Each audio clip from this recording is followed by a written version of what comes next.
Good morning. Oh, well, almost caught up between songs.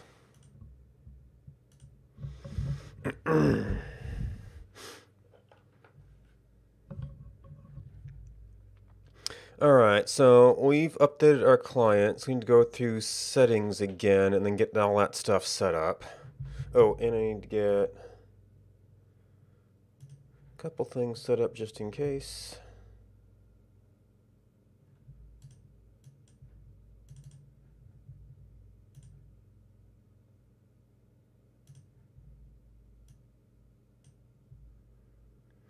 Do I have... I got a little bit, yeah.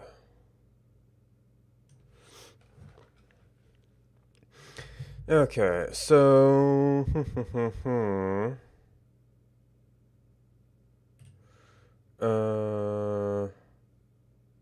well, I still have to search through them. We'll want to touch that one later.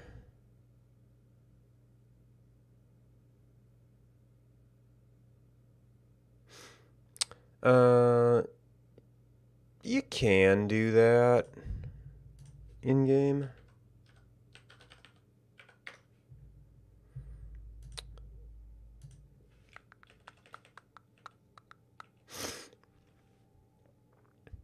Enable live triggers. Okay. This surely requires server support. Full screen.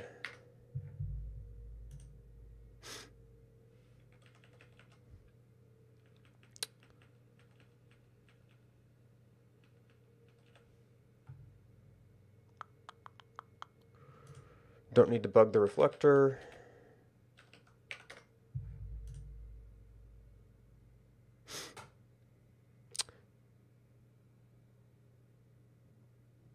Okay, if the screen's a bit big, apparently I could change it. Once my windowed mode, I could probably do that anyway.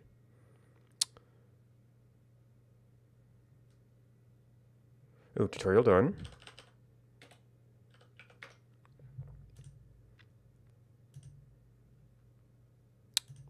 Maybe that's for the editor or something.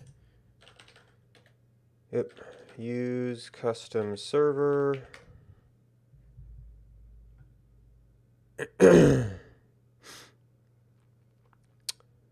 Alright, and then we actually might as well get the setup stuff out of the way.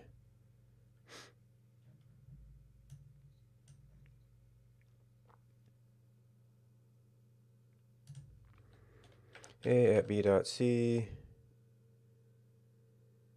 Oh, I guess I moved it. Well.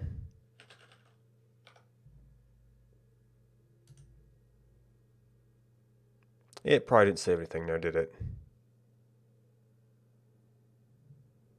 Yep.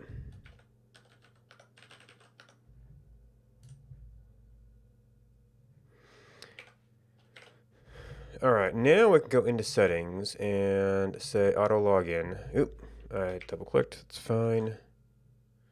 Let's edit that over there. And we're done with the settings. Go back here, run that. You know what? Can we, at least for now,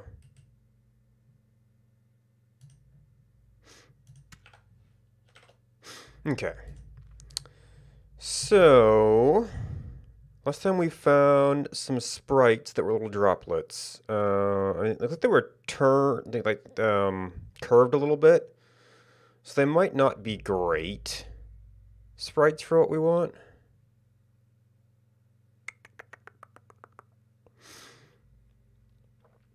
I may have actually been looking in here. But this would really be One Life data, no?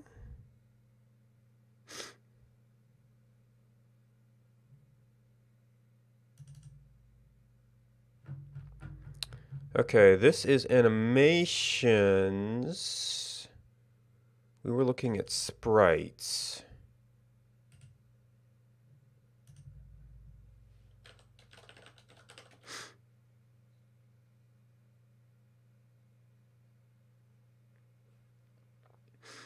Okay, yes, 86 to 91. And we had to use GIMP to look at TGAs.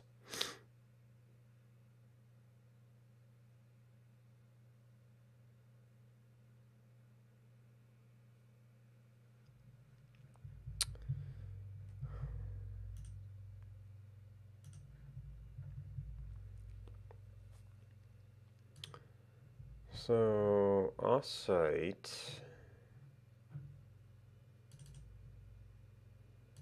data sprites 86. Okay, 86 is the face.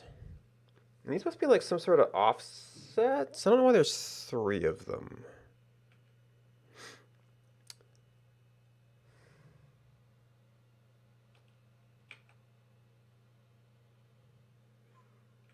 Okay, that's a straight up downward one. That could be rotated. That can be rotated. It's got a little bit of a curve to it. It's got a little bit of a curve to it.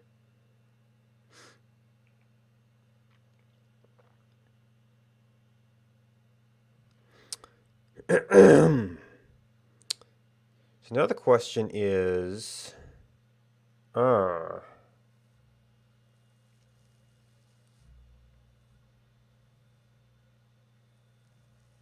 so close and emotes are somewhat data defined.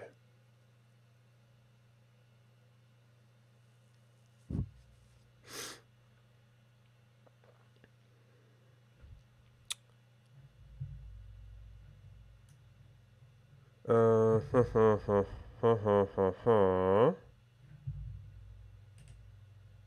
Let me looking at multiple things here.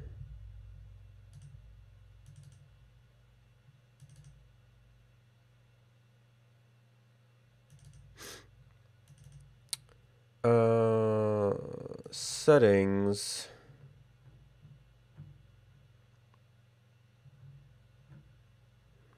Emotion objects.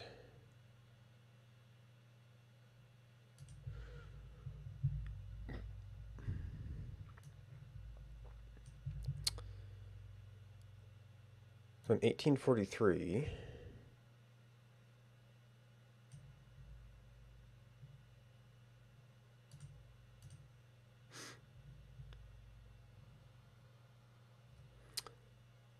Oh, that might be an eyebrow.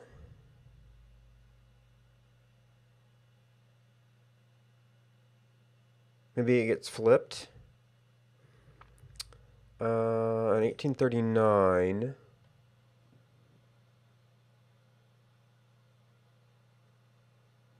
that a sideways mouth, maybe? It's hard to see at this scale. 1842. No, okay, so these are like animations, not sprites.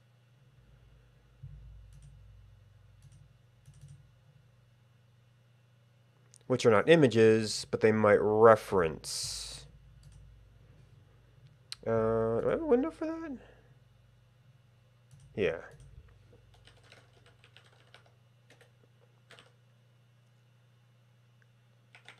$18.39. Okay, so objects is something else apparently.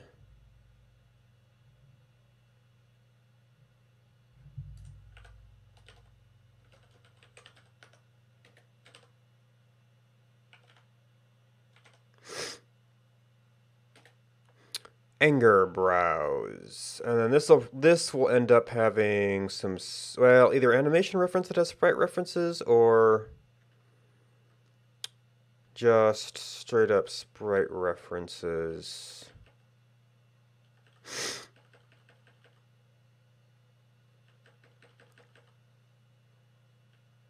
Really?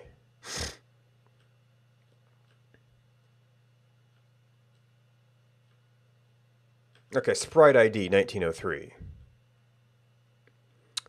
Yeah.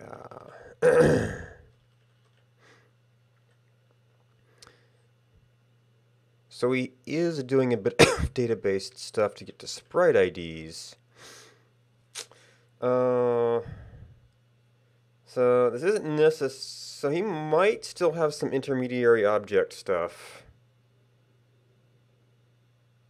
But I'd rather not touch the data.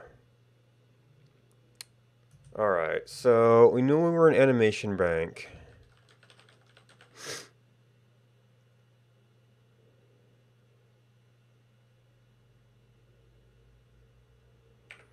We can probably be in game source for most of this.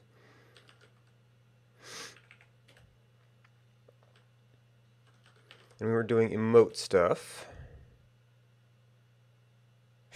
Draw with emotion. Oi. Oh no, that's in a call. Outpack.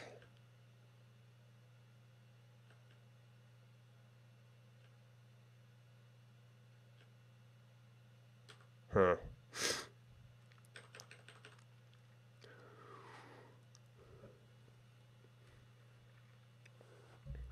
So I know he has a ton of parameters in some of these functions. I'm not sure why that one uses a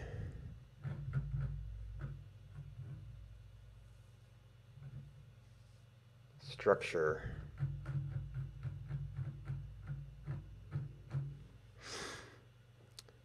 All right, emote. So this is at face level. Head index, back foot, front foot, clothing anim, get front arm, get all legs, face, head paws.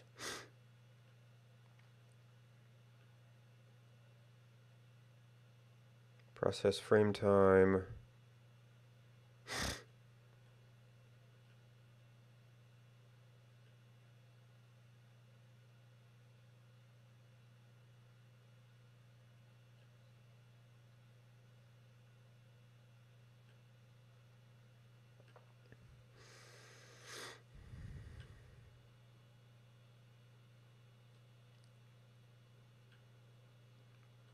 So apparently he's doing some custom movement for the walking and things.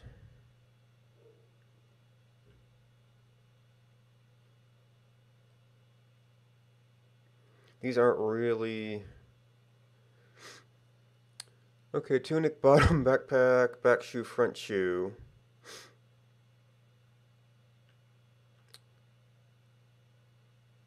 Yes, that's probably all the arms and legs.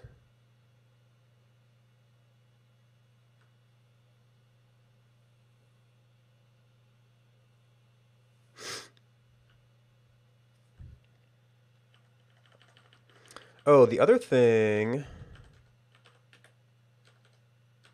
Draw with emote eyes. Main eyes offset.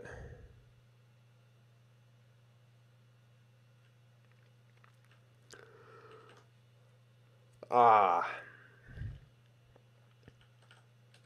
What's an eye emote? Is it an object or is it an ID? It's an int.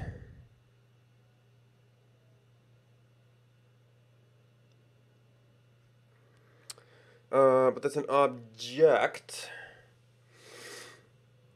Ooh, does that mean I have to make an animation object structure?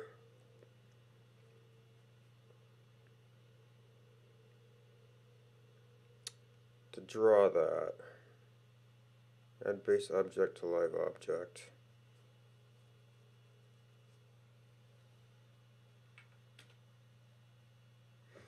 Ah, okay, so that adds that as a thing that exists. Draw object anim.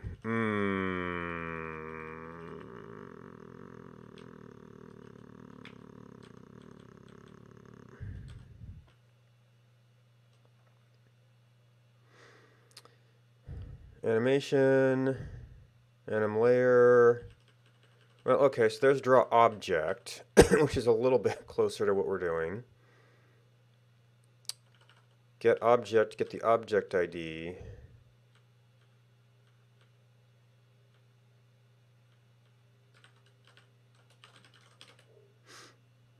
And it is an object record, so you could maybe...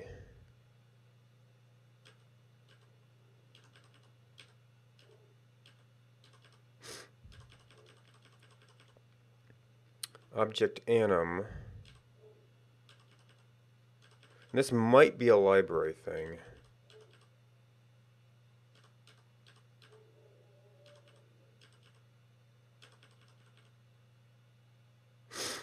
Draw object list.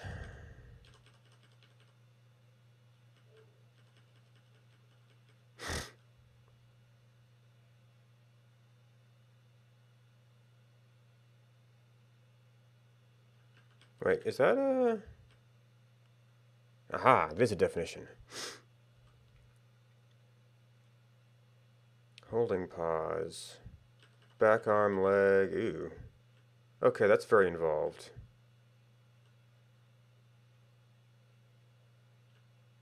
Oh wait, this is an object person. Was this the...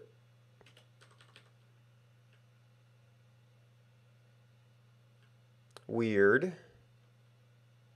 It's like some old code before I did it with animations. Okay, now here's draw in terms of sprites.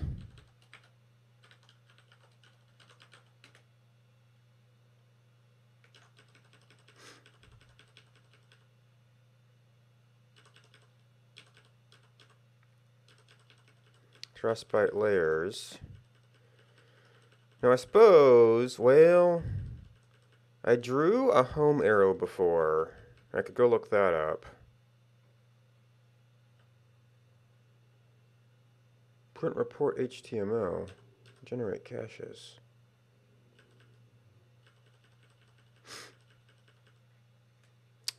That must be a minor gems thing.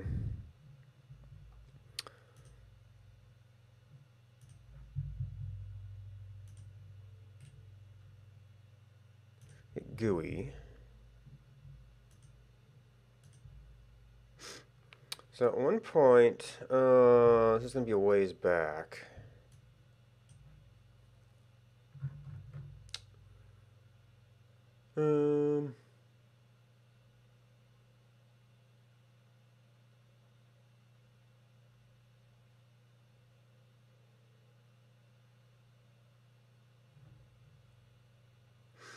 Merge, merge, merge, merge. That's treetop.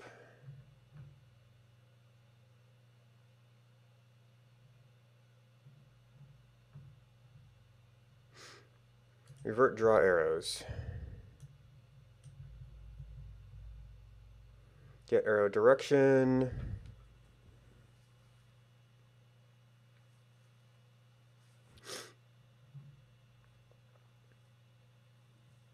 Okay, it was a draw sprite. So he already defined the sprites in that case.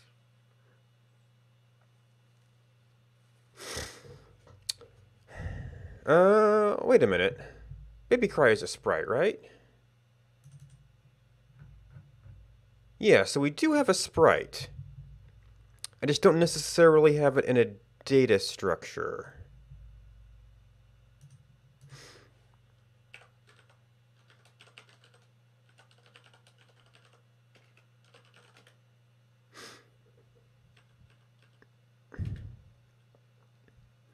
That's a sprite handle, which is probably from Minor Gems.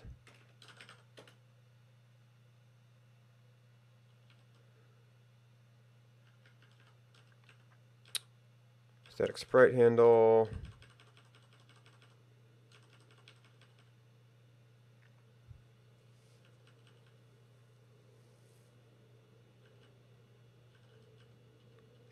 That's used a lot.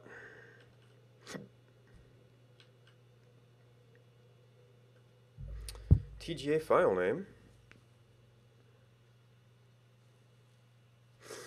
Well, that was a special purpose one.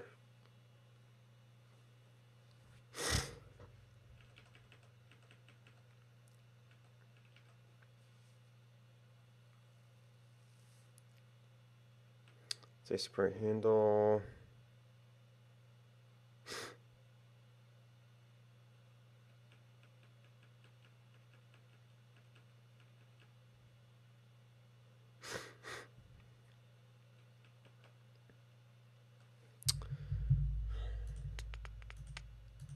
One line. Minor gems.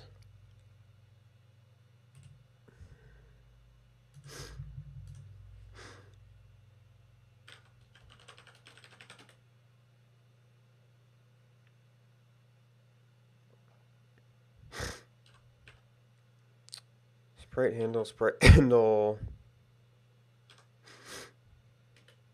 No, there's a sound sprite handle, but that might be very similar. Okay, it's a pointer to something.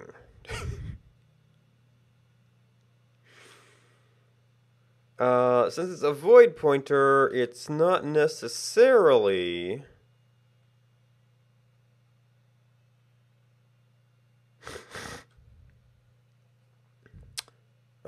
like a structure that we could just build, but there is a load sprite where we could just pass the file name. Now, so the question is, how is he doing this with, was it M home arrow?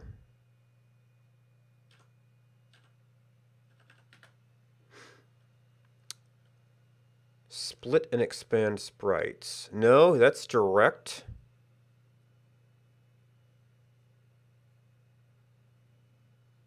File reference.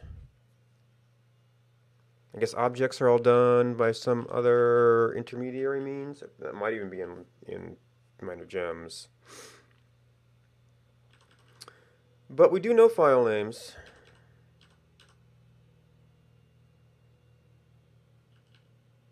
They're numbers, but we know them.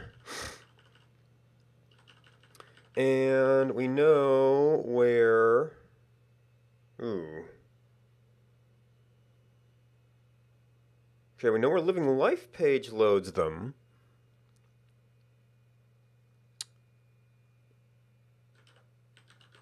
But we wanted to get this layered in clothing. We need to be an animation bank. Well, even Animation Bank has mouth shapes.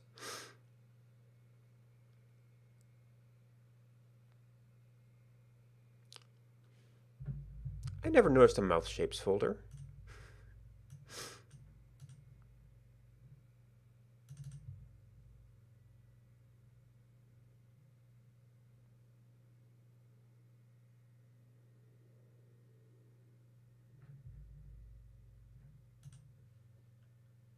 No, that's minor gems.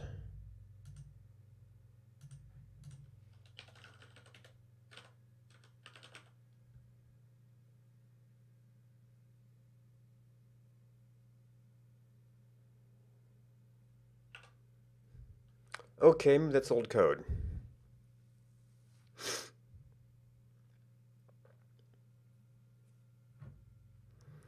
Init animation bank.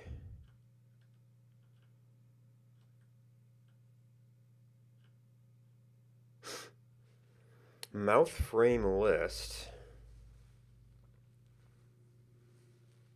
Yeah, this might be derelict code.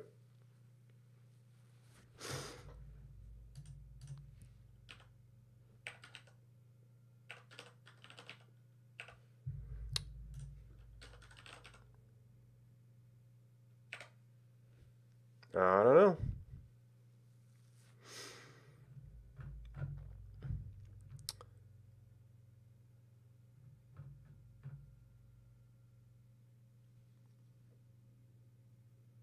Now, arguably, I suppose I should have, like,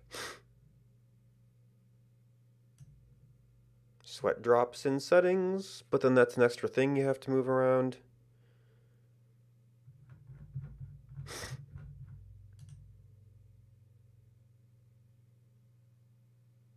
It's nice just having to copy the exe and be done with it.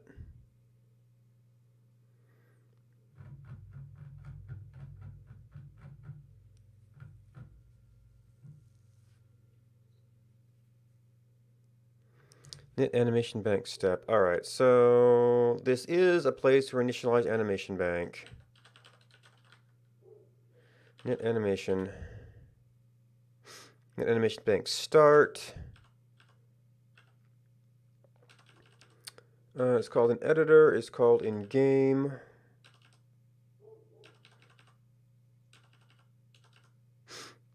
Regenerate caches. Now, it's animation start.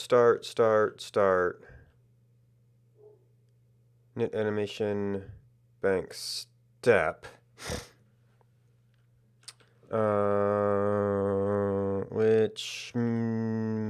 Okay. Right, because I'm highlighting bank start.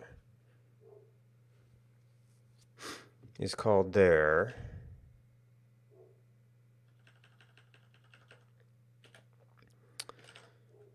So the quick and dirty way to do this is to look at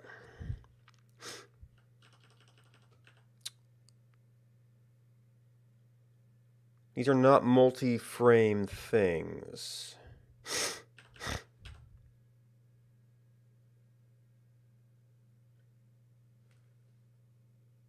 Mouth shape frame list.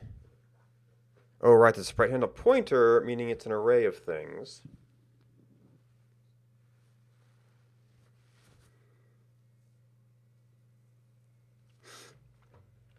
Well, there is a mouth anchor ID, apparently.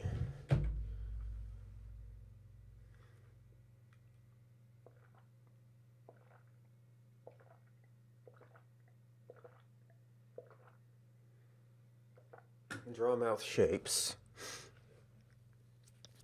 Oh, I wonder if this was in the intro video. It's his little avatar, and he might have been doing mouth shapes to try and match up with the audio.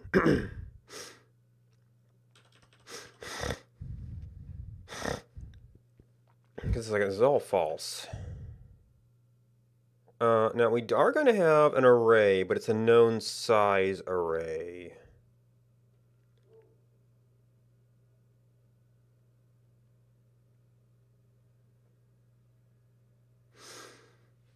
And then we're going to have to do probably some custom rotation of each one.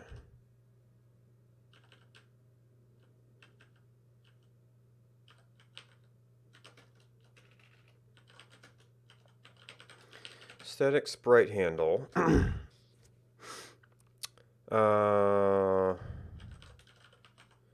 Sweat drops. Now we determined there were, what, like 4? Here's the mouth. And I guess 5 drops.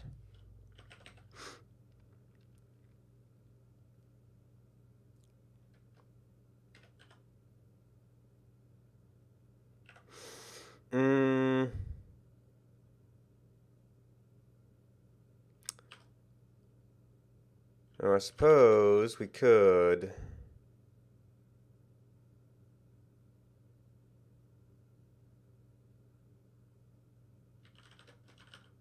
const is probably enough. Const char sweat drop files. Const char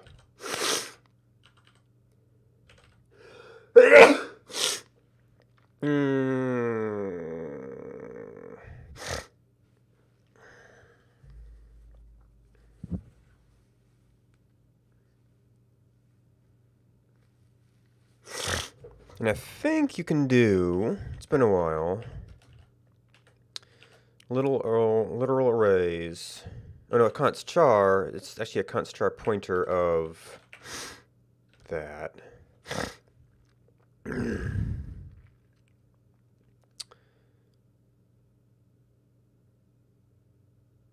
I'm gonna have to figure out like what the default loading path for this is.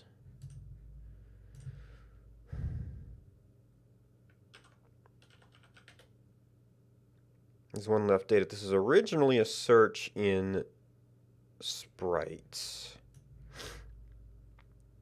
Wait, was this sprites or objects?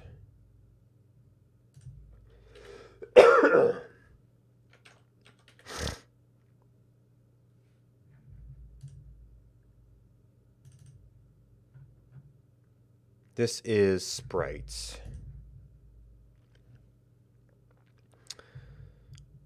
So we need...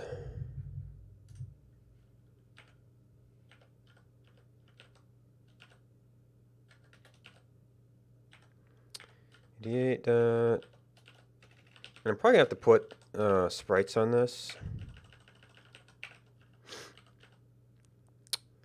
But you know what? It's actually going to be easier to remove than if we're copying things than to add.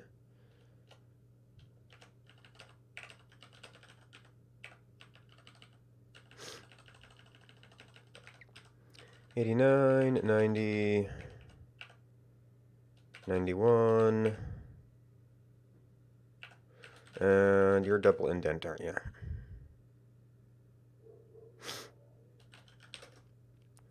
Oh, there's like several settings for this.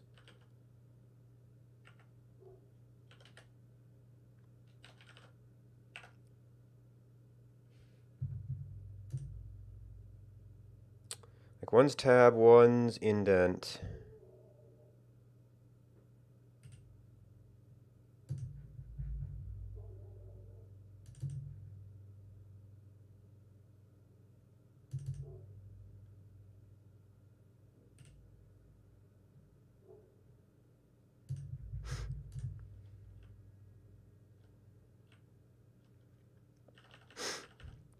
Shift width and soft tab stop.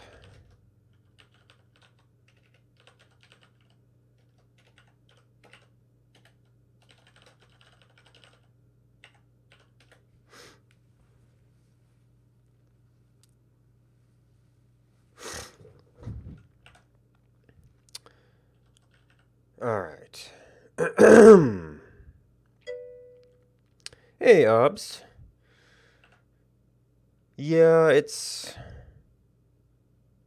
a little awkward. It seems like Jason would probably do this through data somehow, but I kind of don't want to have to go touch the data to do this. It's been really nice just being able to copy the exe and be done with it.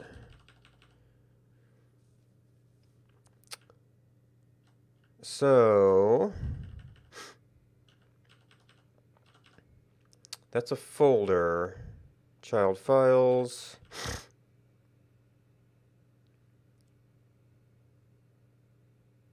Oh, you have the new sprite handle.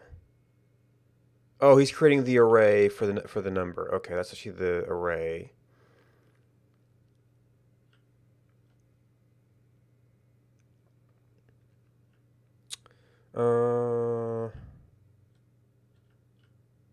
Okay.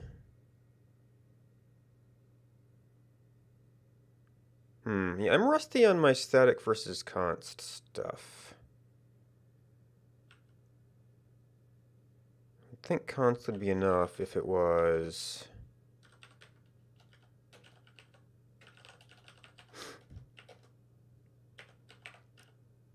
Oh, you probably need a semicolon too. No, maybe not with that. I'm not sure about that one.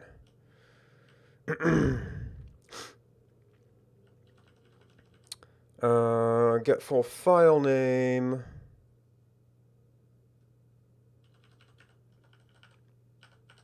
Load sprite base.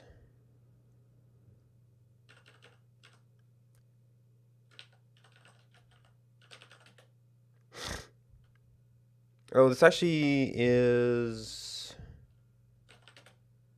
minor gems.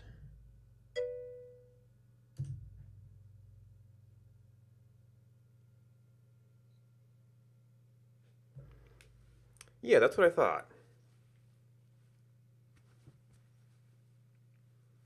But he was using static for some things that I would... Well, no, actually, he was loading that stuff from files, so actually the number was not a constant in that case. Okay. Well, there might still be more. Centermark.tga.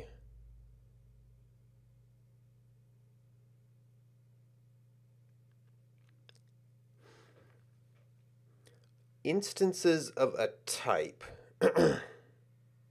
Yeah. I seem to remember something about static being... Well, something about it being per file or not per file. Oh, that's in structures. That's right, yes. Structures and classes, they are shared. So there's a load sprite, but I need to know if that is... Because I think the sprites folder was all numbered stuff.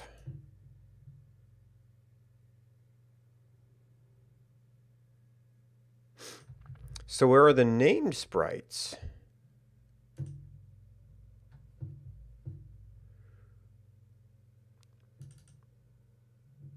Okay.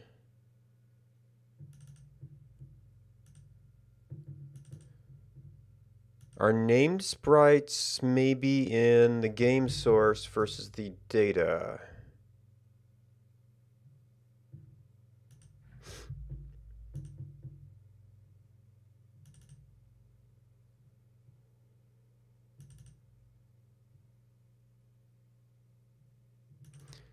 There is graphics.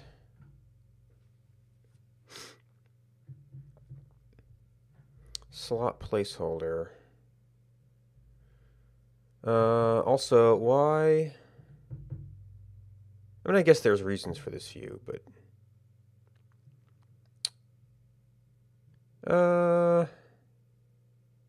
So I often like...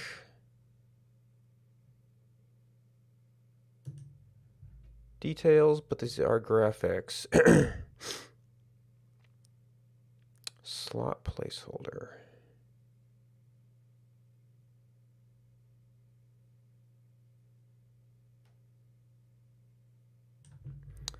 Okay. Yeah, that must be for the editor or something. Oh yeah, editor. Okay.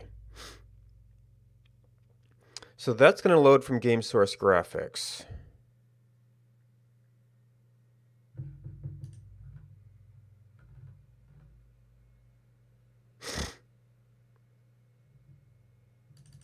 Load sprite base. Oops. I was using that.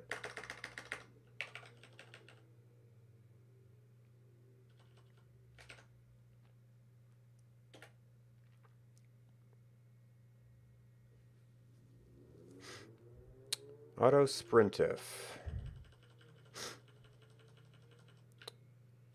Oh, no, there is a cache file name.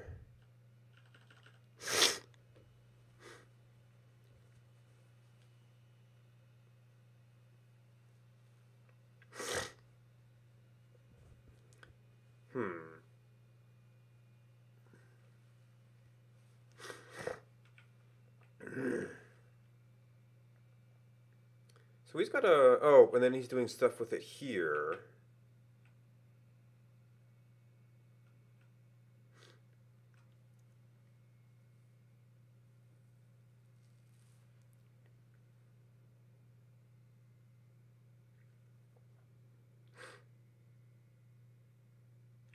So sometimes he's using auto sprintf, sometimes he's using explicit deletion.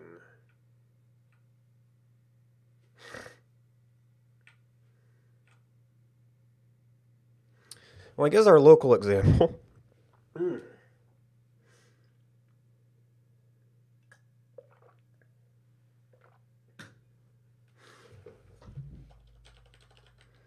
Animation Bank is doing it by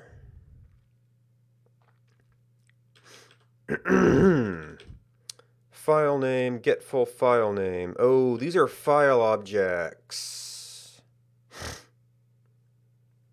And load sprite base, what does it need? Yep. I already got that. I need to know how to load them. There's the mouth shapes, but that's going from a directory list.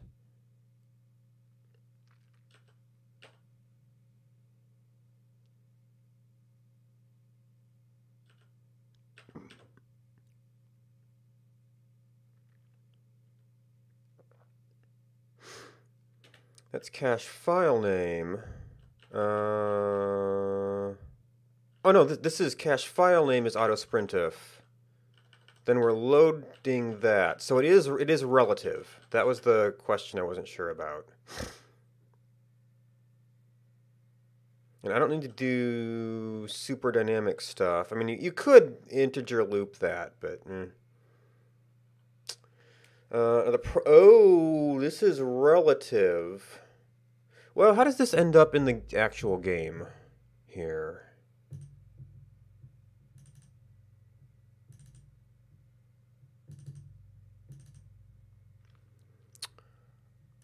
The actual game does have a sprites. So we can just say sprites. So I did in fact need that path. And then we've already got those, so I actually shouldn't need dynamic file names.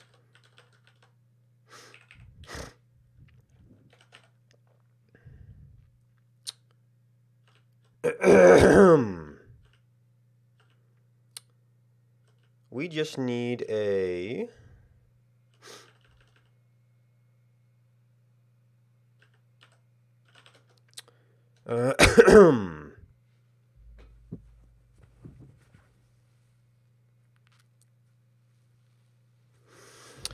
and what is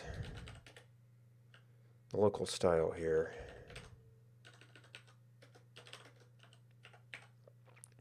I equals 0, I less than sweat drops, I plus plus. He does this.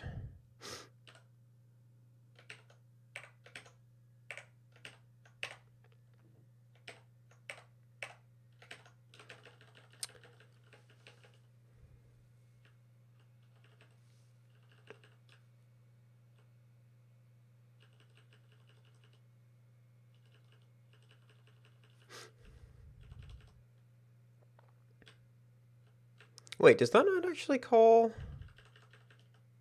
No, that's doing something else. Interesting.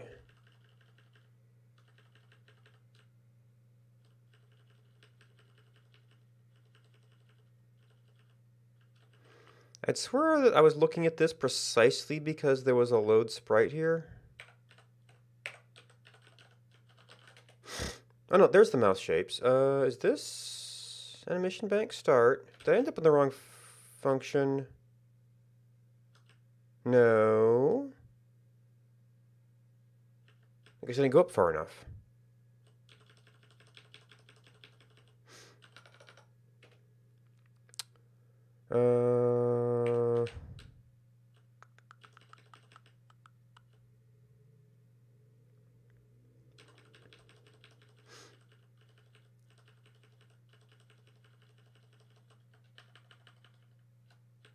Draw mouth shapes. This is animation bank start.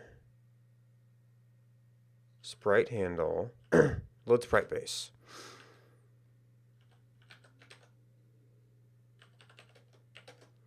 So I equals load sprite base. Sweat drop files. I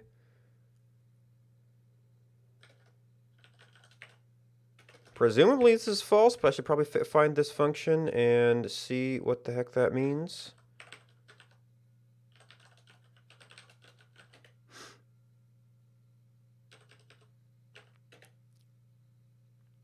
Transparent lower left corner.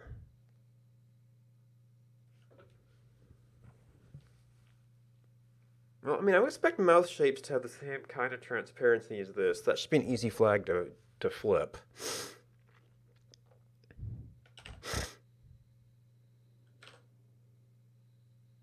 Animation bank.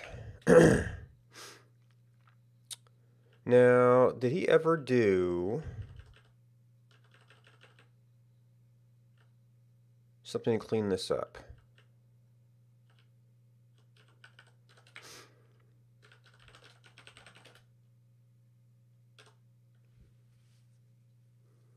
Sprite handle, sprite handle. Oh, free animation bank. Indeed, he did.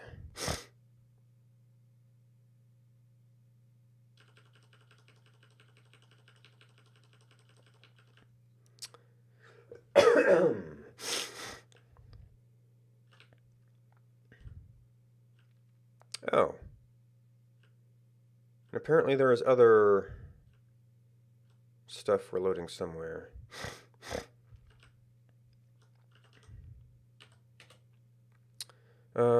For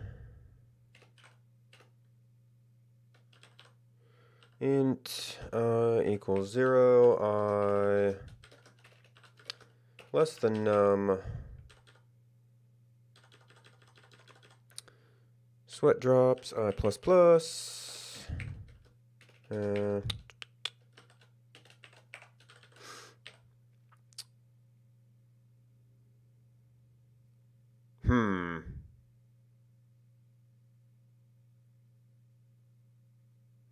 I presumably free sprite is smart enough to ignore.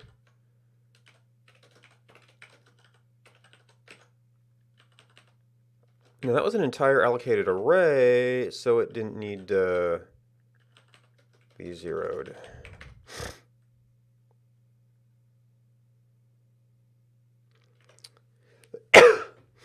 We can run a quick compile check on that.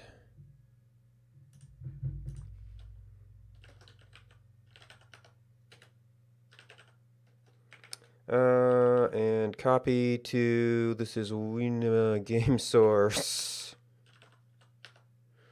Build Windows.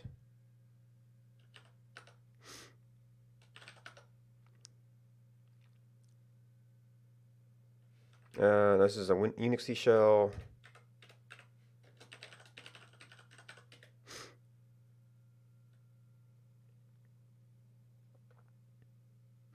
Okay, no compile errors. Emote.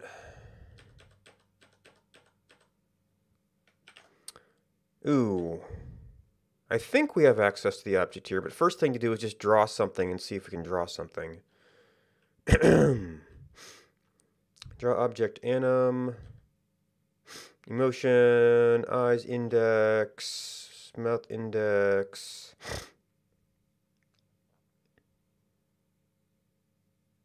Ooh, that might...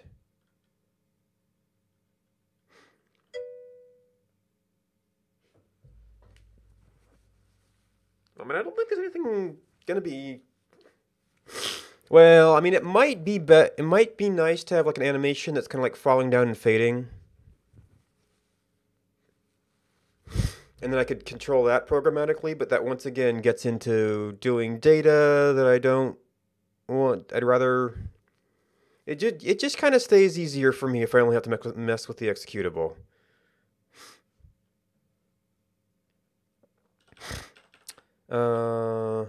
Skip sprite.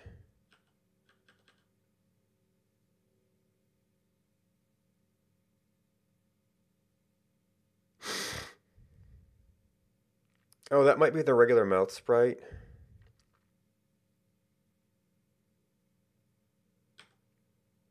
Eye emote on top of eyes.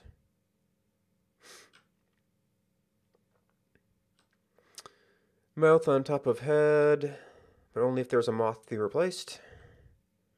Other emote on top of head.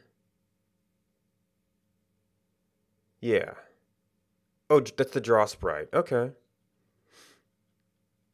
Oh, no, it was actually looking over and seeing a different line. Yeah, we got load sprite. Screen position. I guess the easy thing to do would be to pick like a mouth position. Well, he's using draw object anim.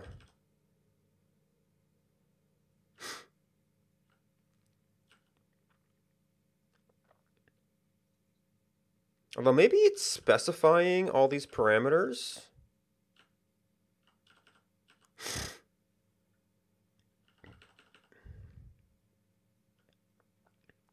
Oh, this is apparently he's doing this in the middle of a loop and saying, "Oh, are you the head? Are you the eyes?"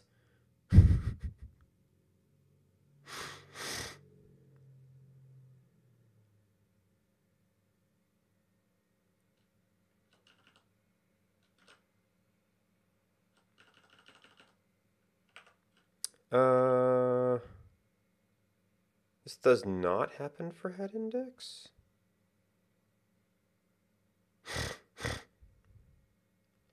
Other one on top of head. Oh, this is probably like a blush.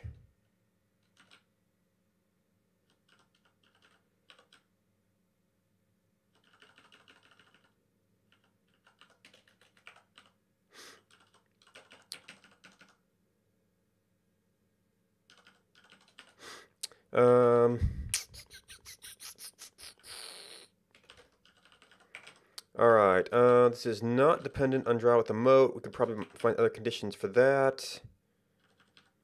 Not dependent on emote. And object person. Oh, that's an int though. So that might be an animation.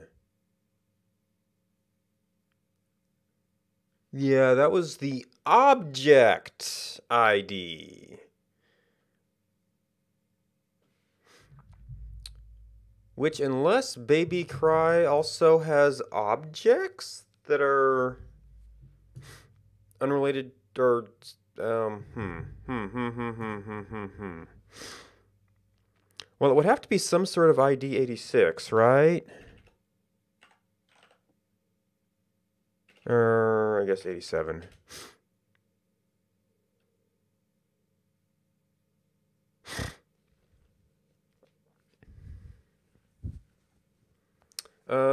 There is an animation for that. Oh, an object with sprite ID.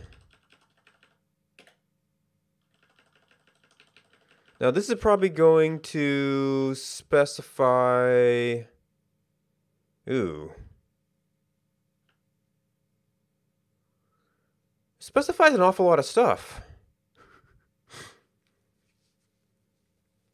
Oh no! Interesting.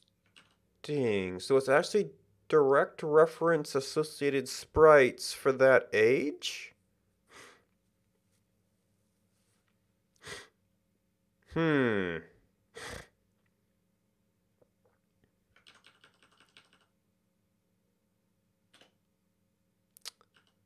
Yeah, and these are all like the 500-600 range.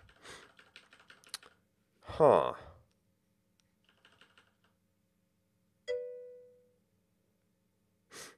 Yeah. Now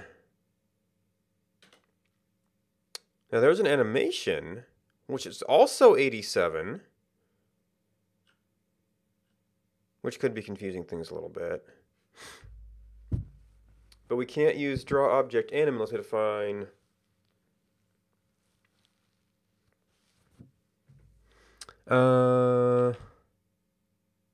ID equals 87, so that's not related.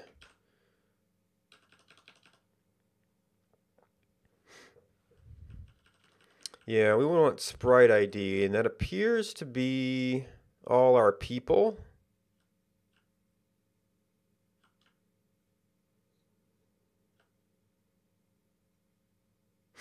So I'm not sure that we would be able to identify anything else that was a more direct.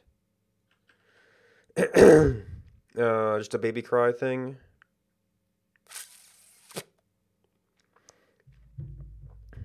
But I'm pretty sure I looked this up and it was an integer.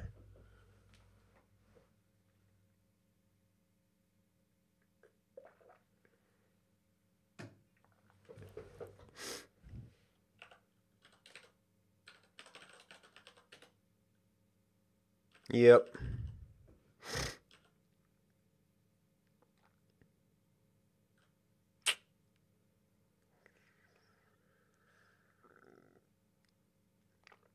And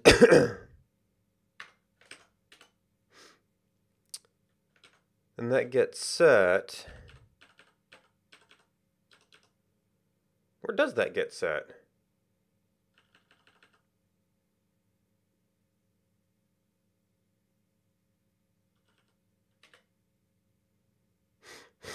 Oh, address of.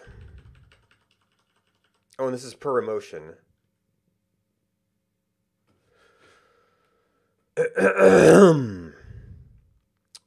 Yeah, so that's an integer ID. So we can't use draw object anim.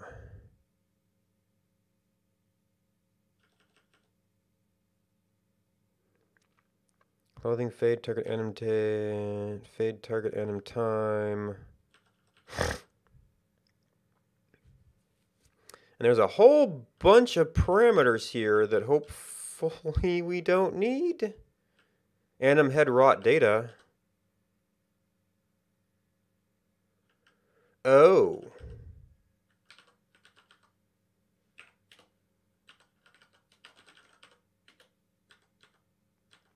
I forgot about overrides.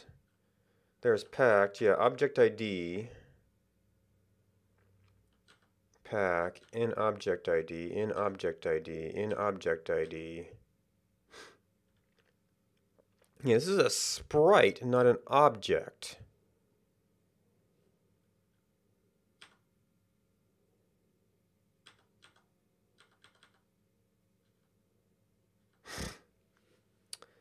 And we would need, and it looks like the objects, is that objects? There's scenes.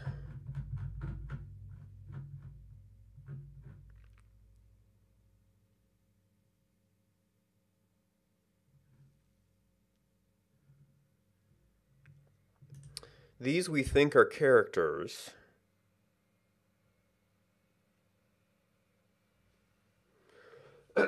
Which are like directly specifying the tiers as part of the baby stage.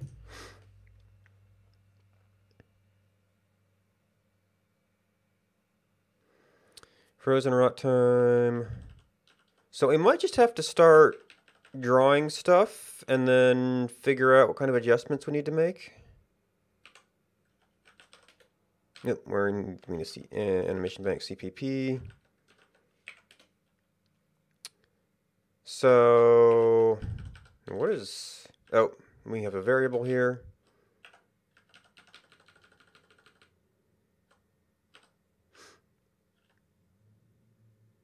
Oops, you are wrong. It's this one.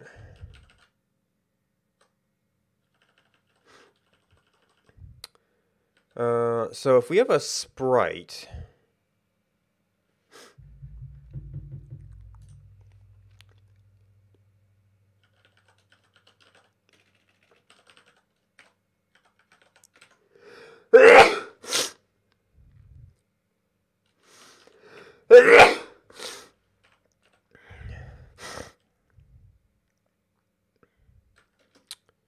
we need a position and a optional scale?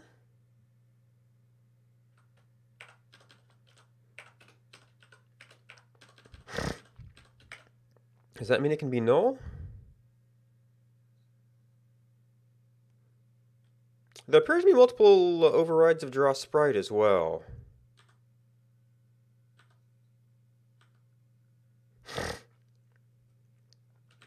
But there's a mouth shape.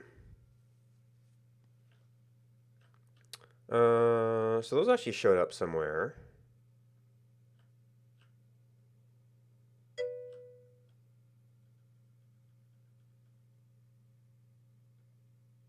Huh, okay.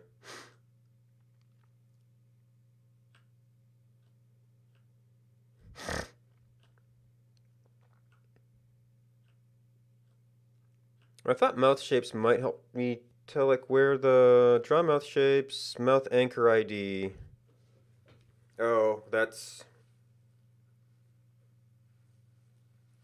He's got a specific sprite ID for that, I guess.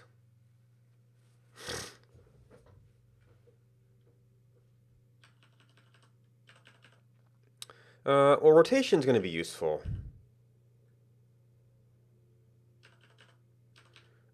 Oh, there might be the flip H2.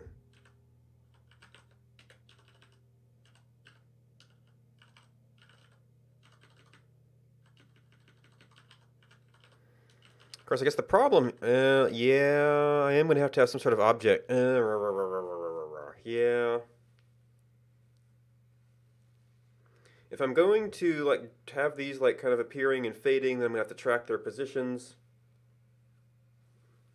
Which might actually be a reasonable thing to do with kind of the object and... Well, I don't know how automated that would be. Like you could add an effect and just have it play. So our position...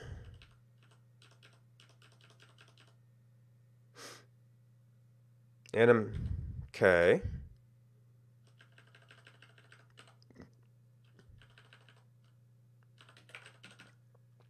That's probably scale. Rot. Anim head rot delta. And then we might want to adjust that based on which one it is.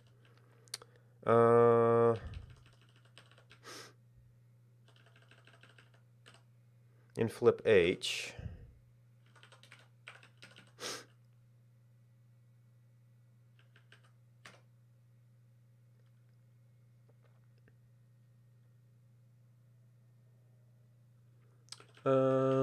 Forgot that.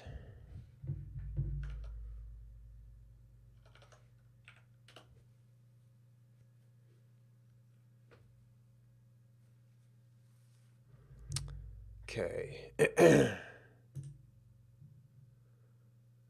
This is build. Oh, I put it down here.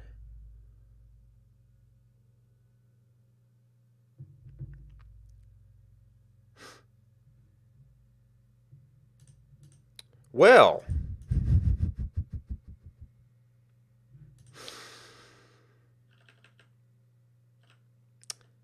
Okay. Now let's see if it's the loading or the drawing.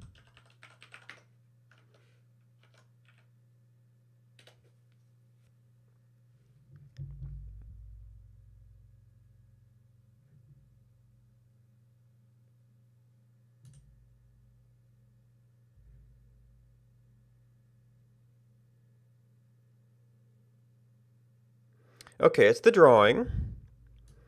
That's apparently much easier to mess up than it looks.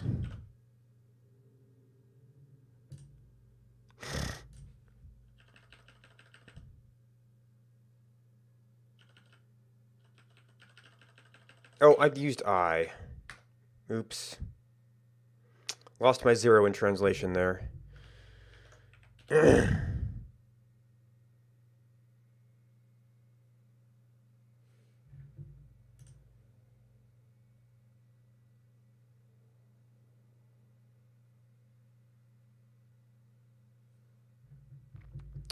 Okay. So, yeah, it's right down at the corner of the mouth there.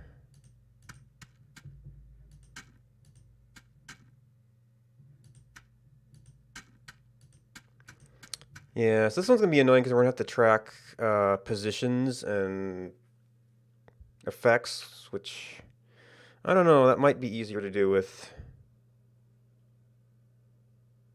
Huh, it seems like it's closing slower now. It might have been some of the optimization he did kind of moved things around.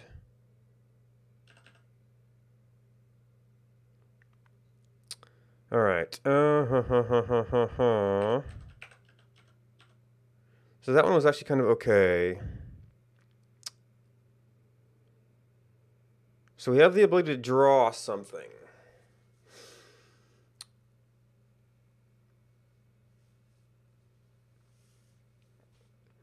So generating these needs to be programmatic.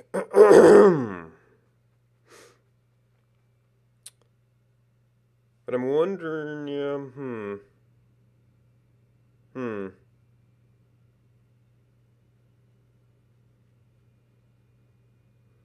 Well, no, I mean, even clothing isn't...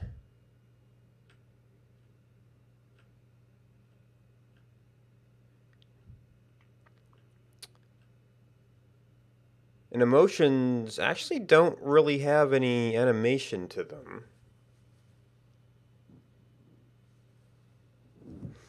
I'm trying to think if there's anything else like this where it sort of appears, runs for a little bit, and then disappears. There's things like that that are like part of the stages of things in the game.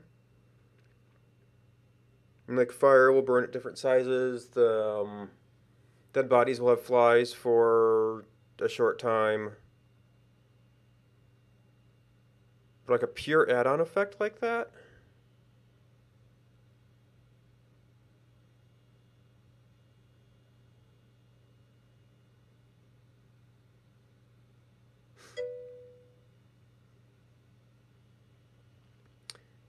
Yeah, so we kind of need...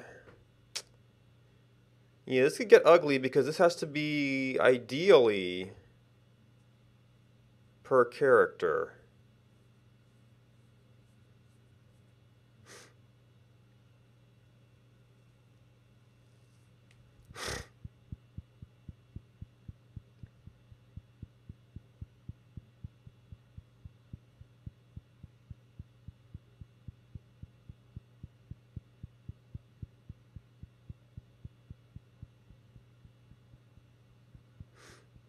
Which means I would have to be storing data per character about...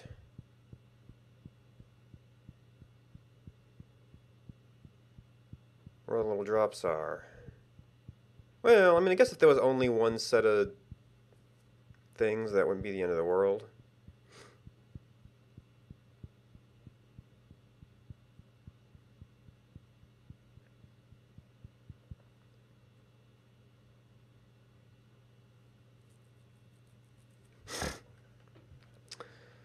Uh,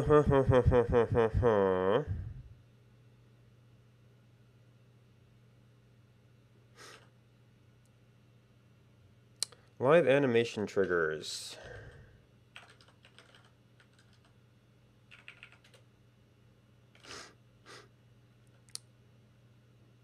Where's the trigger key? Was that a setting?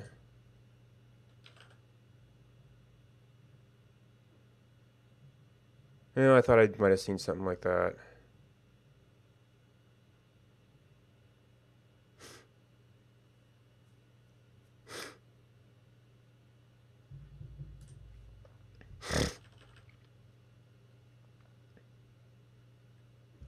Not a say trigger.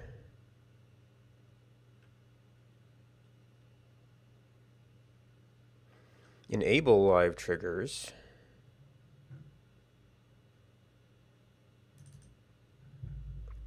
Yeah.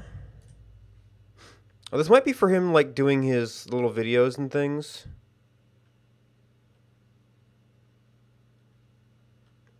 Blend into each other. His server trigger.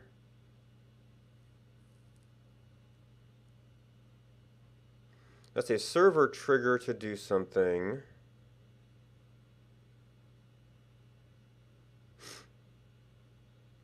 Yeah, and it might still tell us something about systems.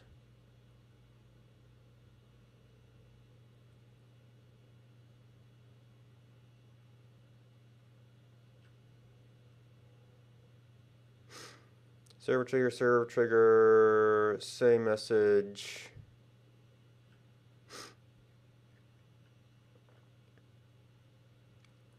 Live triggers left.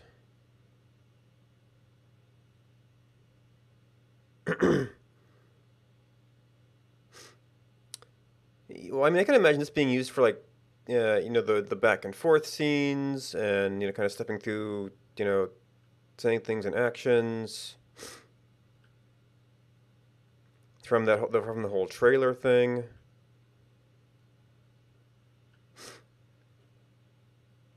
Step live triggers. Nope. This might be, yeah, it's not like doing animation things directly.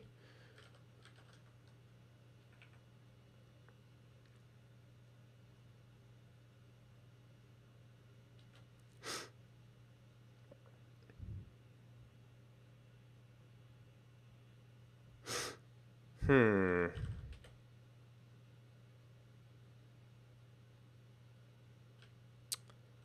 That's an object ID.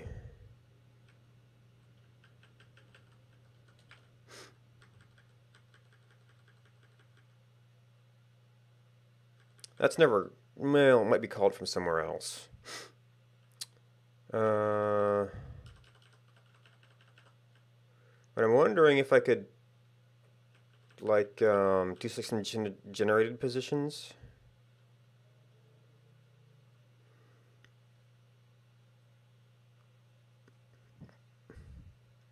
Well, I'd still have to store something to get the seeds of each thing. Unless it was just like person ID plus time.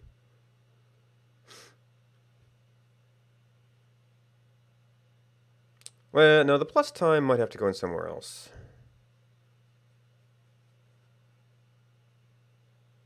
Person ID could mix it up as a seed. But you'd still need to be advancing it over time, which means you have to store the random generator.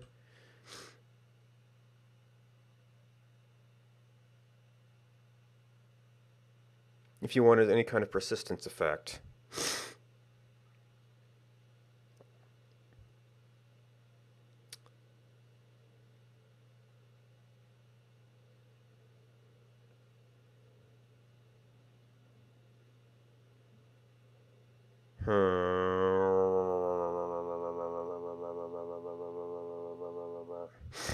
Sprite frame tame, fade ask.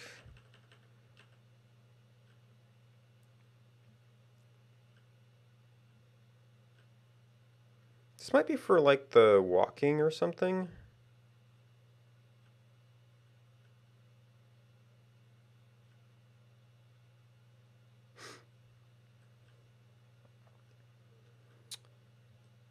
So the things we might want to do, I mean, we'd kind of want like a fade in, maybe move down a little bit, fade out. And you want to do that at some number of positions.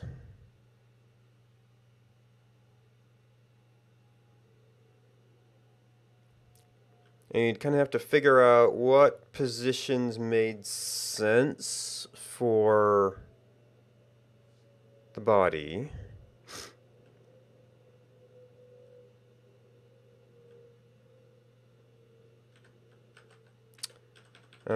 So this is actually all head stuff. Well, this is head. Conceivably, we could be doing this on body as well.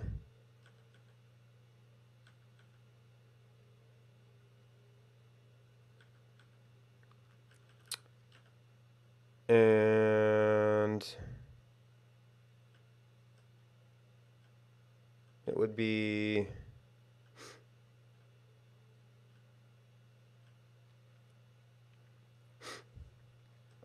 backpack, wouldn't necessarily block anything.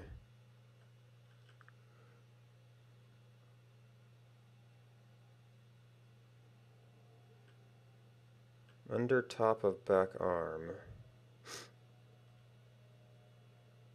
Tunic not equal to null. It's the clothing. We may have already drawn the body at this point. No, let's go shoe. Body paws. Sprite paws. Tunic not equal to null. Maybe the body is because it's this sprite index, the drawing the thing itself is implied.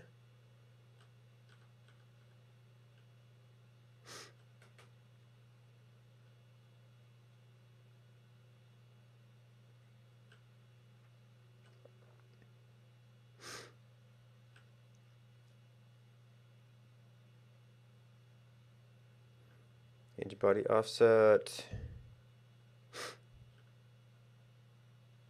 There's all the off stuff. Sprite pause, sprite pause.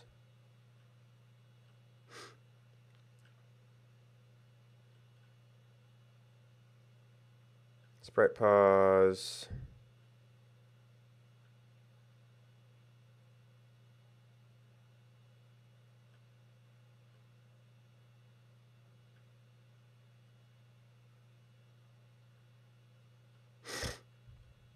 Anim fade.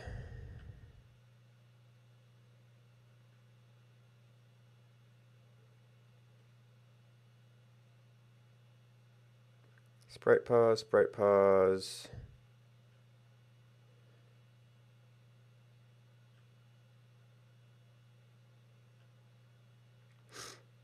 Limit. Sprite skip drawing.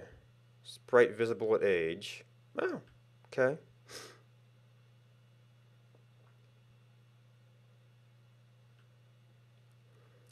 Sprite pause, child offset, sprite pause. Well, there's... Okay, that's header rote. Flip. Doing some skip sprite stuff again.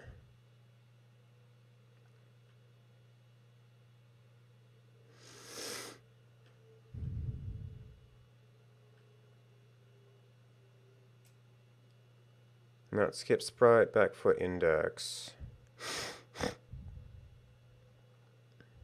Maybe that causes a skip?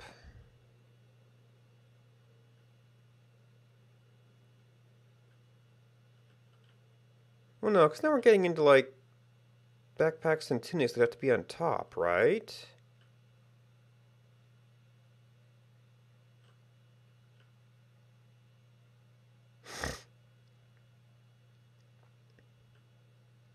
Mouth on top of head.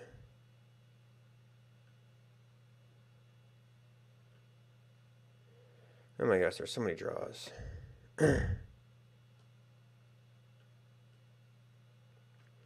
Slots based on parent.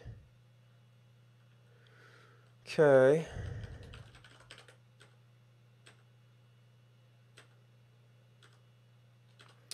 In object ID.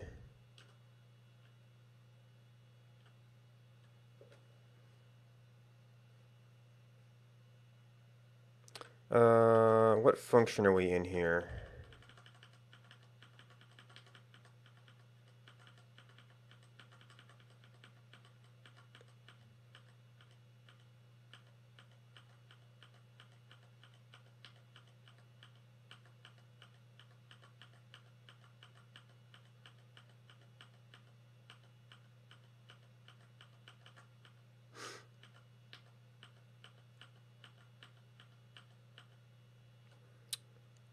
Nope, that's draw object anim. But it's like calling draw object anim.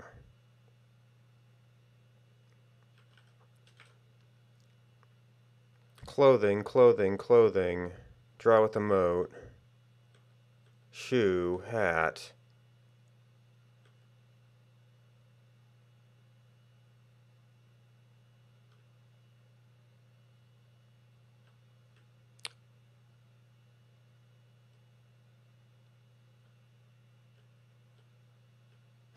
I mean, must be a different calls doing different things.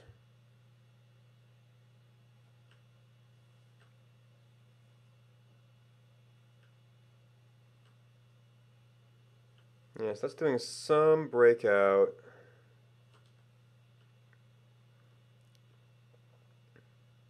Animating object behind slots. Oh. Okay, it's just object ID, so it's different overload with different stuff, I guess? And then it's differentiated by arguments? So we don't have sweat slots, so to speak. Portion of animating object behind slot. So it's already got body head.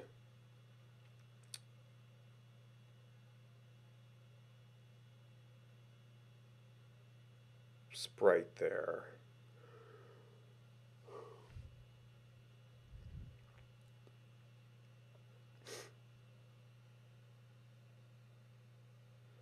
So how do we maintain frame consistency?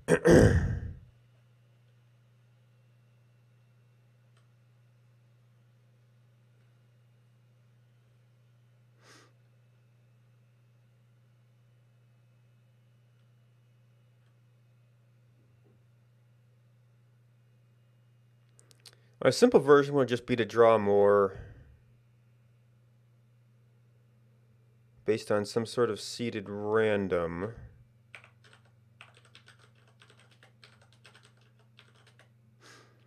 His random was Jenkins.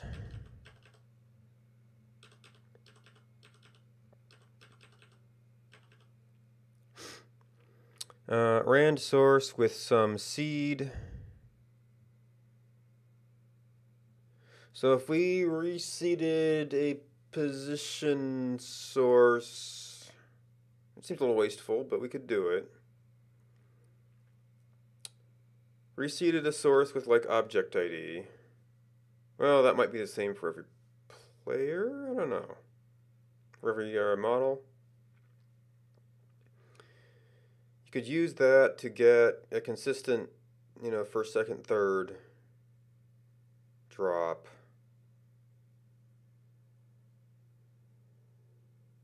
Which gets you some frame consistency without storing data.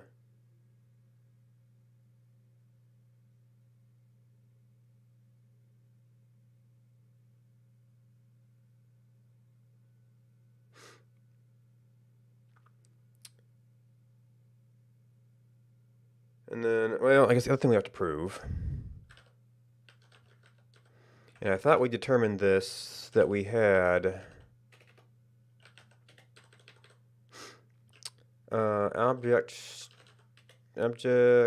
access to the object.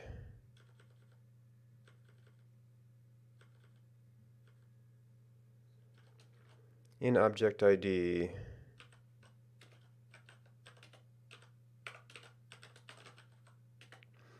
Object record.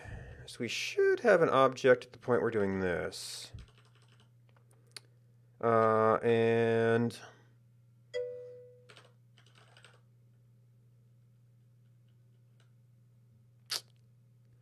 okay. Well, yeah, but that's like all one object, right?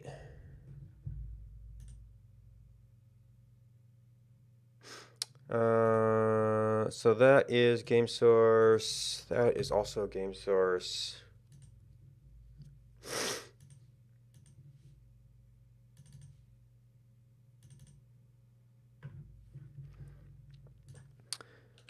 CD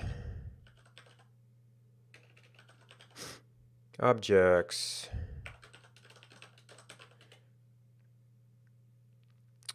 No, the sprites are called Baby Cry.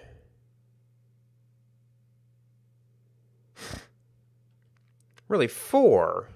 Maybe he made some sprites he's not using. Because the sprites are called Baby Cry.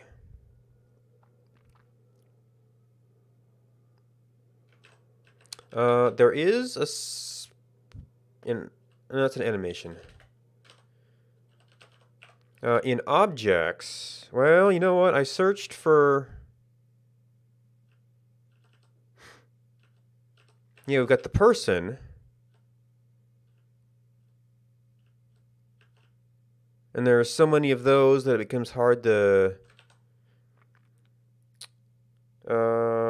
actually, we're looking at... Was it A6 was the mouth? Yeah, they're showing up in the people again.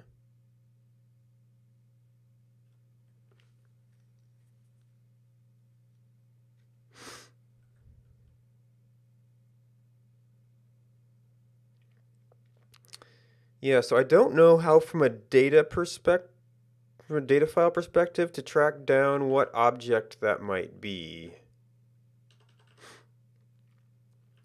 that was referencing. Now, I guess you could look for like things that references all of those objects.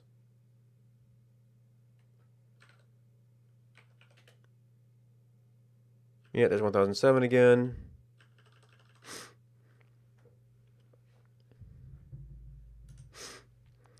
So if we get, oh, we need to, well, we definitely have an object. And it was just, what was it? In object heat, less than 0.5, which is heat 0 to 1. And object person and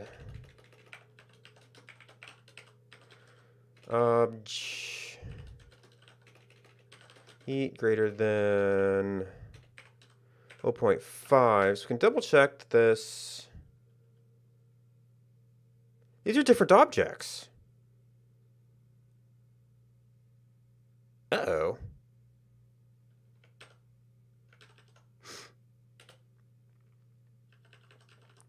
You're an in-obj.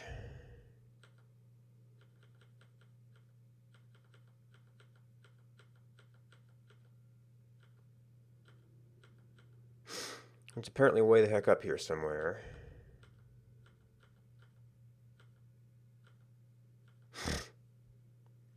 Oh, you're past a live object, whereas Animation Bank obj equals get object is an object record. Okay, that's not going to work out as well as I was hoping.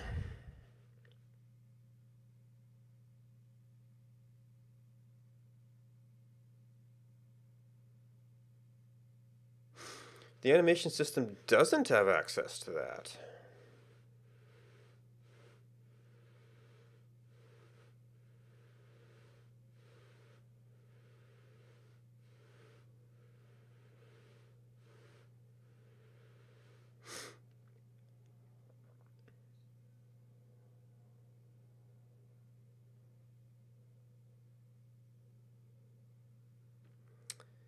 So unfortunately,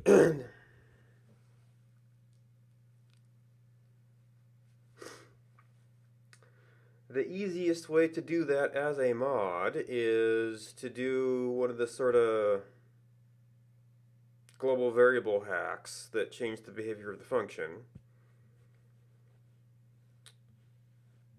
where we figure out where well, does that even work?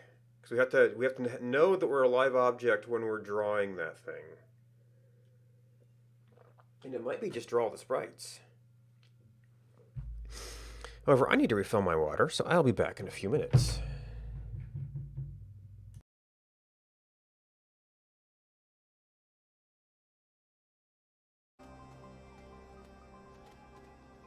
Yep.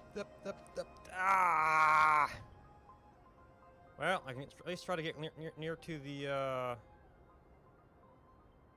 truck, or actually I could even try to get near to home base from this height.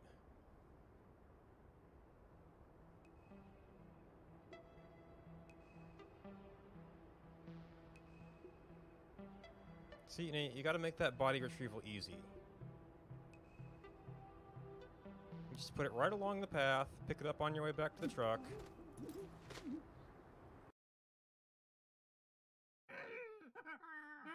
Sorry, new baby.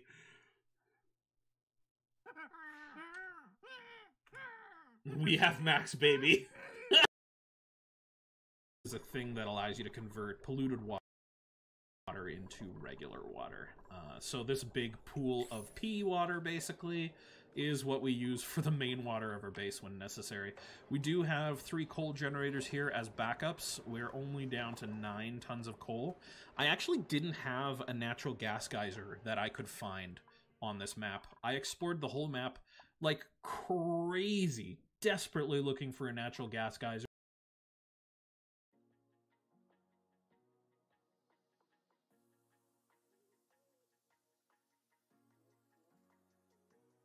Okay.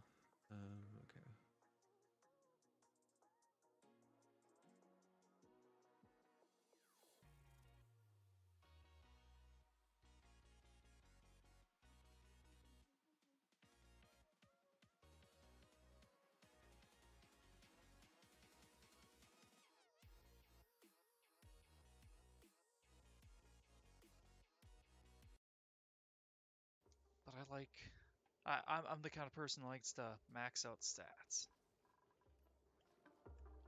Okay, so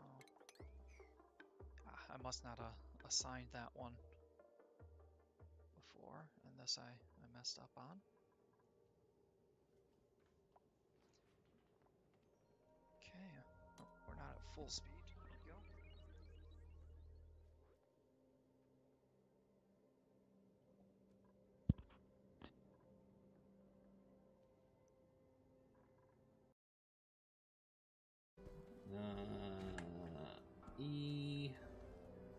I'm inside the ground right now. I'm down here. This is where I am. Okay.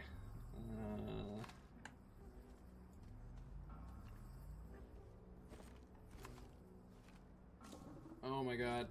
How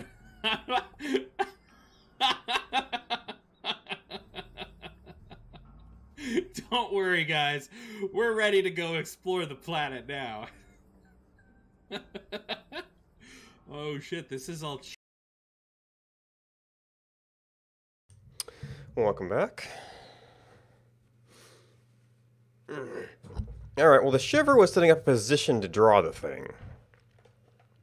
So there has to be some relation between live objects and the thing we're about to draw. Living life. This is using a position.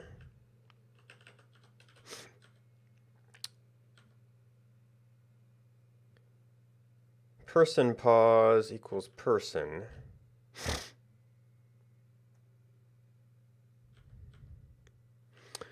Draw object anim.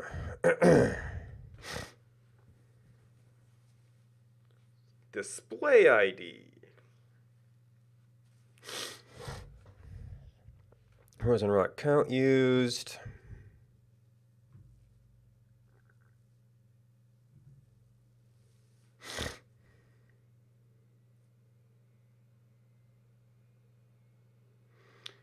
Clothing. Yep, and here is animation emotion, where we set and clear the override stuff. So this would be, well, the most obvious way to do this. Well, this would also be a way to actually, like, yeah.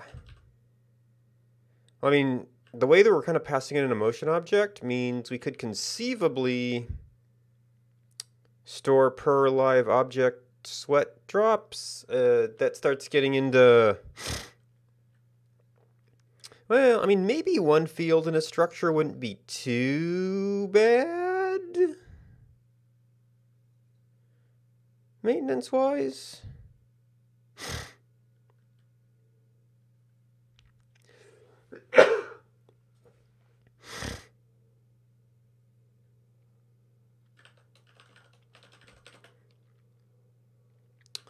But it does start to touch more stuff.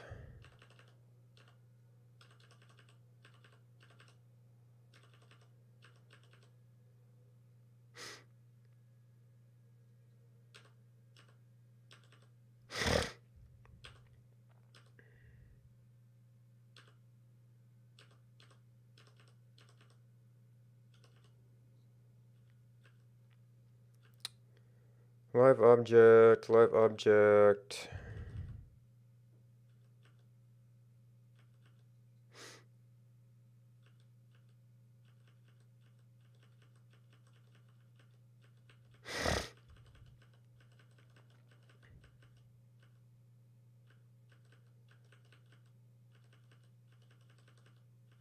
Well, this would have to be where,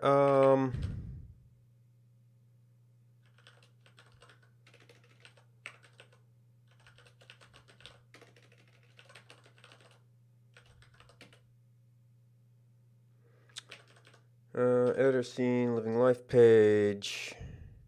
Oh, this does show up more than once, though. Shows up several times, in fact.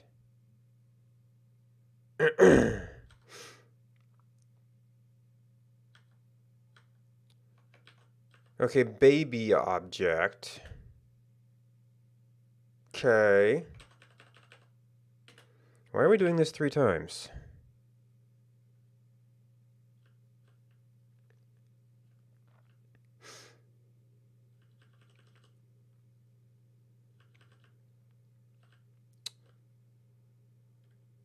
Object, wait until we know writable's offset. So we draw the person by themselves. We draw the person writing something.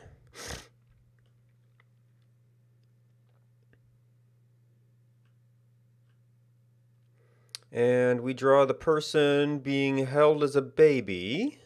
Is that what we're getting out of this?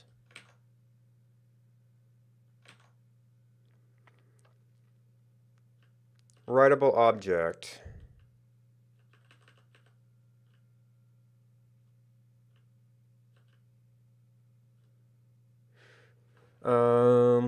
Animate baby with held anim, just like any other held object.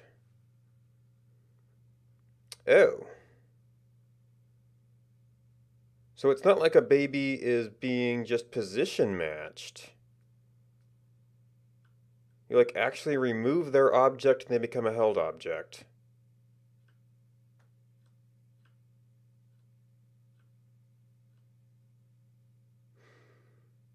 Okay.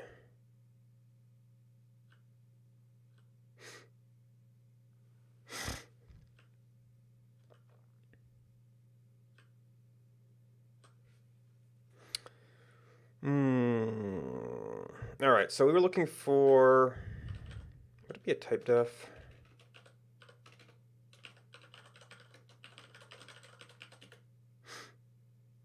Nope.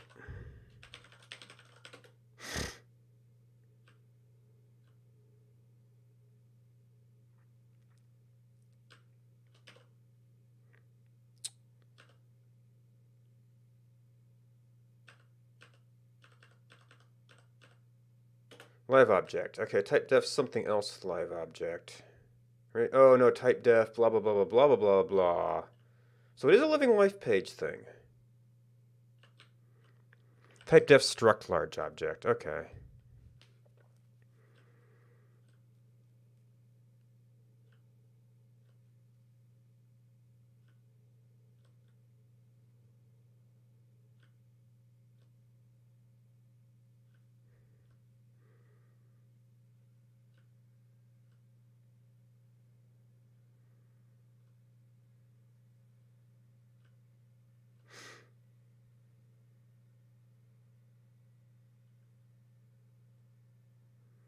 Okay, then you've got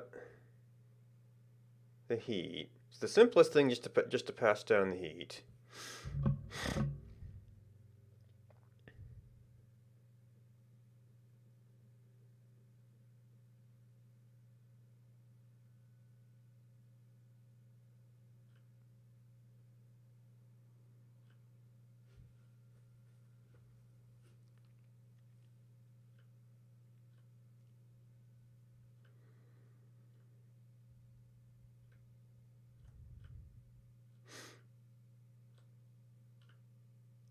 Yeah, they just kind of added the motion stuff on.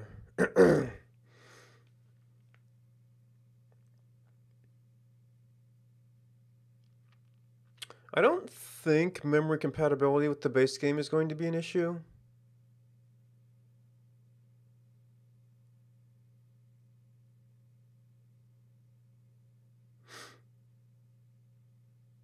Although I don't know how the replay system works. But I would think it would be more event-based. Clear ETA time.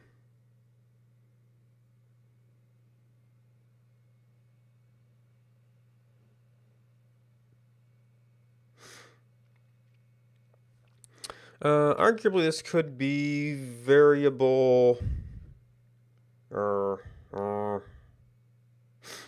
We would kind of want position and time. So I don't know if we have any. We've got double pairs, but I almost need to define a structure that would be the thing as a sweat drop.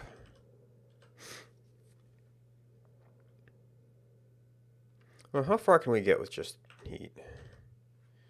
Animation bank. I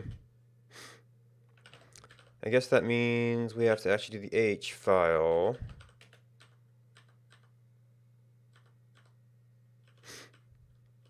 And that's just a simple set.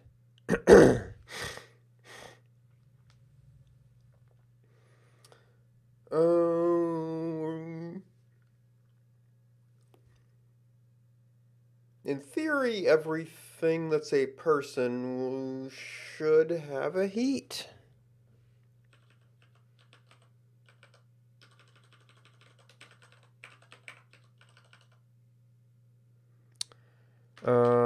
Living life.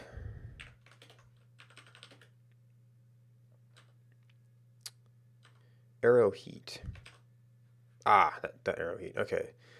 And this is a float heat. And then in animation bank,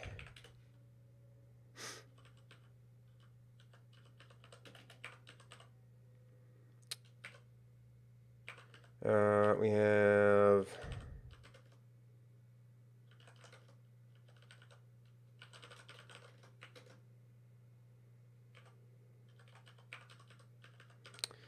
actually, I guess it should be that.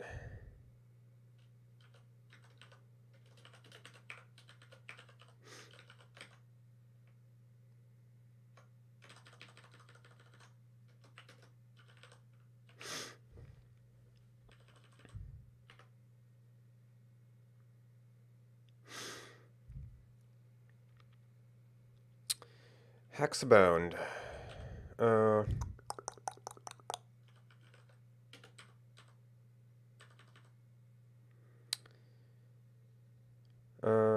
Let's load sprites. Release sprites. And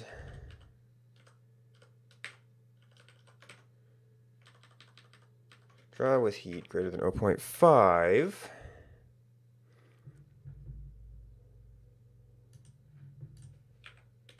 Oh, we actually have to, call stuff. Oh, that changed the header file. But we also have to go change those whenever we change a motion.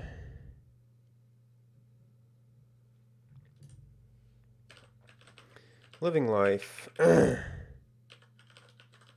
Set animation emotion.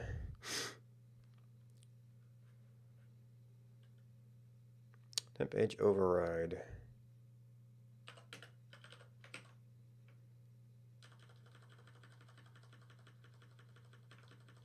Okay, fine. Because it's not in this file.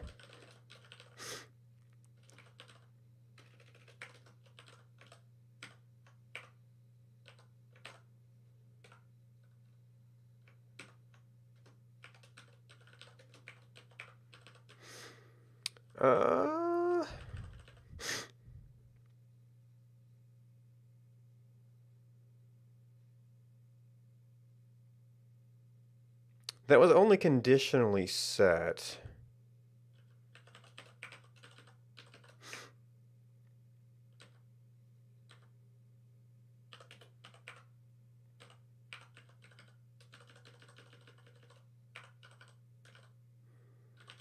Baby object.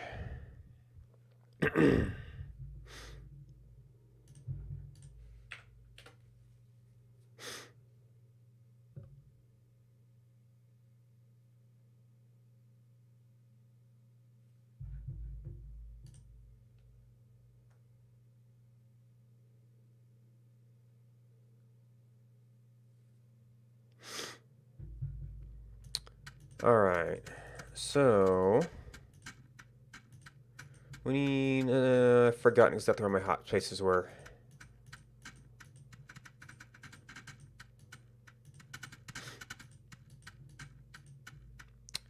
Oh!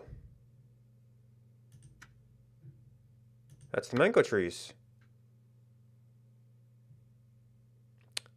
This allows you to make poisoned cows. How nice. Huh. Maybe they grow mangoes later. Anyway.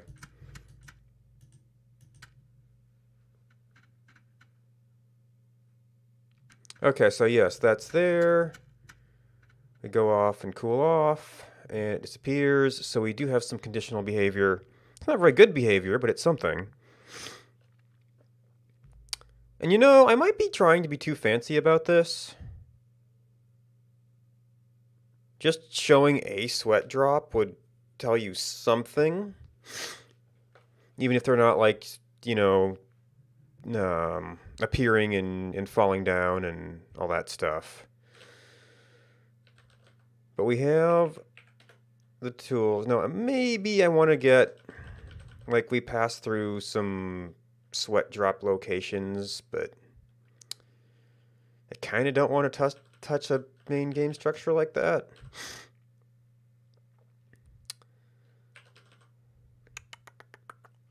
All right, so if we want so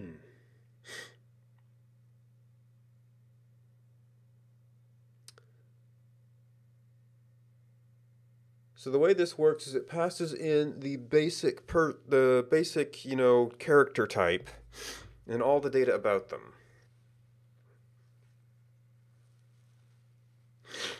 So we don't necessarily have the live object ID that would serve as a seed to get unique sweat drops position per person. So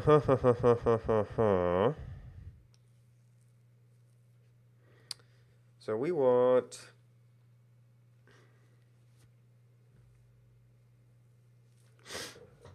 I guess you could still do it per character model for a little bit of variation. There is nothing random in this file currently. Animations are entirely deterministic.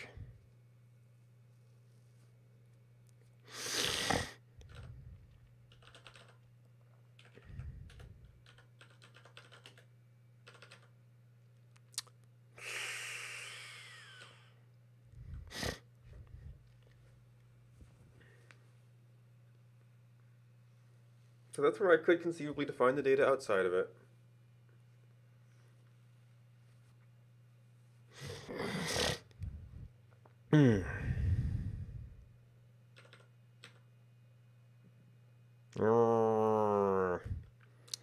It's getting a lot more involved than I wanted.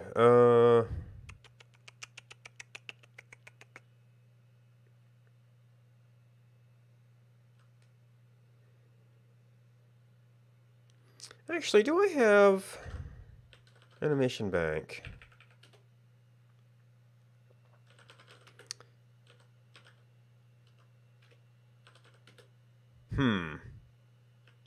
Nothing that appears to be referenced directly.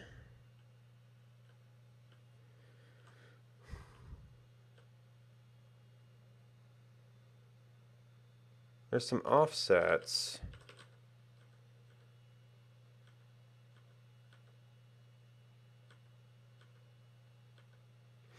Do those have a scale anywhere? Or slot offsets? Yeah, I don't know if the object we are drawing as an easy way to get its height and width. For map objects, there was something we were calling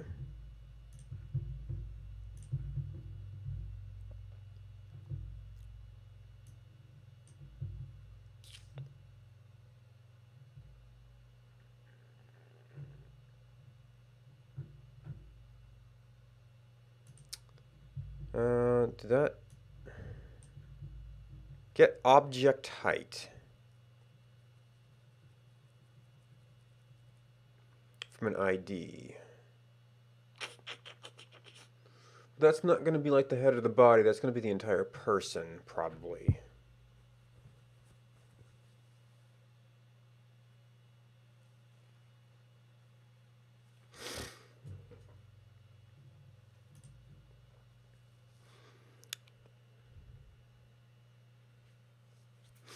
So I might just end up having to fudge some stuff. So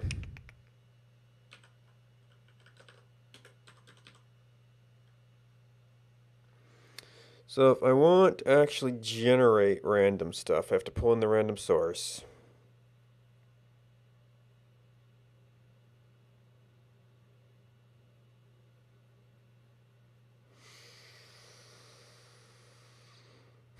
Or I have to define a structure somewhere. In which case I'll still probably be filling with random data. Also, that was a red one. I don't know, it's a little like blood. Actually, so we want to hack that real quick so they're always drawing.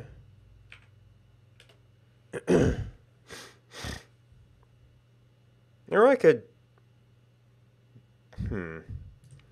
Maybe we should actually draw them all.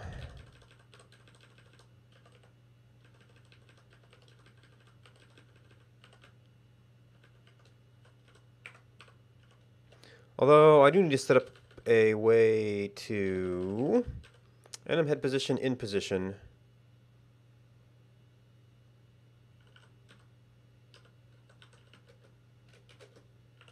And to that, we need to add positions are double pair, which I think means we can literal it.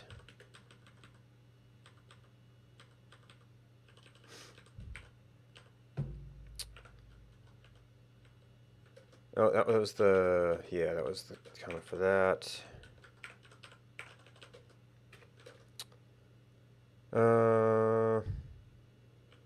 Can you just literal count a double pair?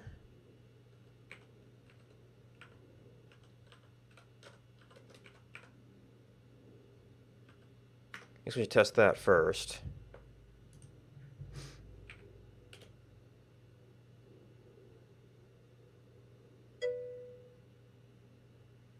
Apparently. So we can do 1,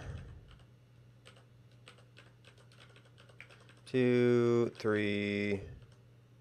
It doesn't give me any sense of which one is which. So we go 10, negative 10, 10, negative 10.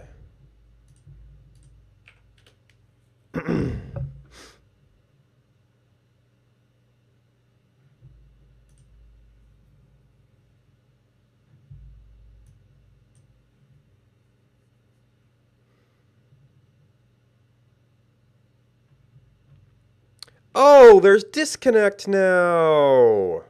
And I appear to have messed something up badly.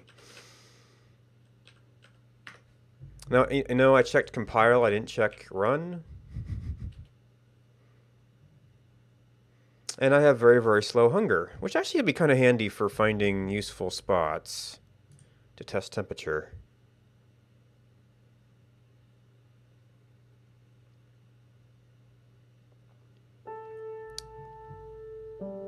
I'm actually starving, though. Okay, so that's our original one.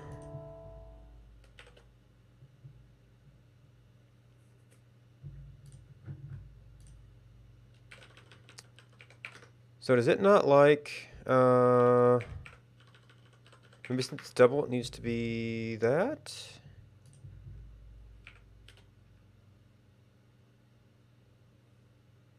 Maybe my scale's completely wrong?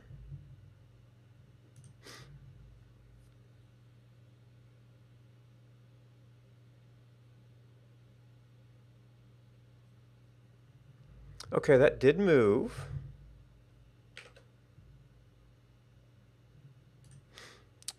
I guess I could stand in a more useful spot, but... we respawn, we respawn. So is this... I guess I need to test if I can actually draw all of these now.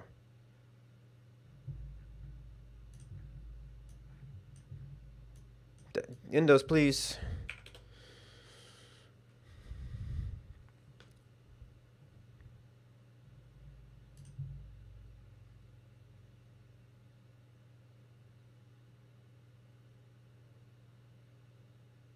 Ooh. It actually doesn't like... Well, we know it doesn't like that one.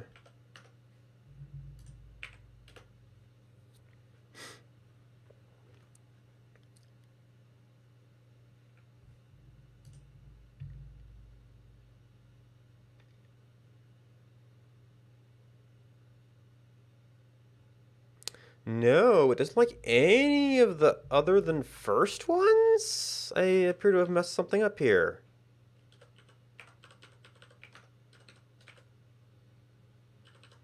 '87, '88, '89.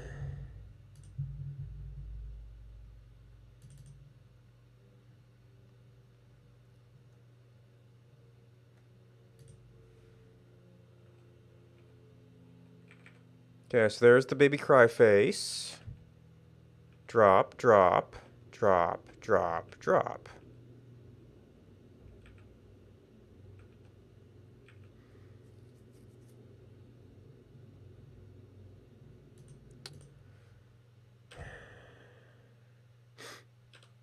Oh.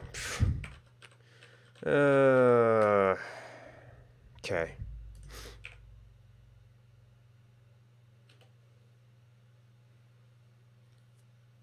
TGQ.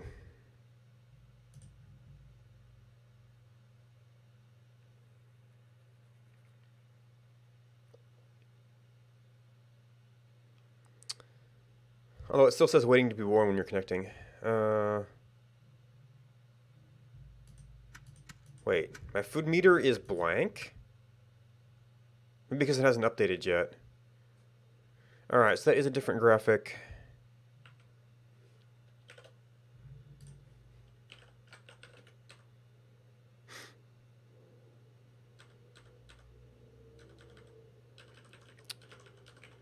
Alright, so...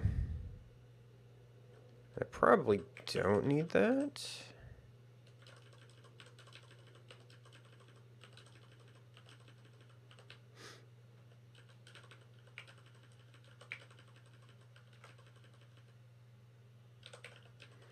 And then we go...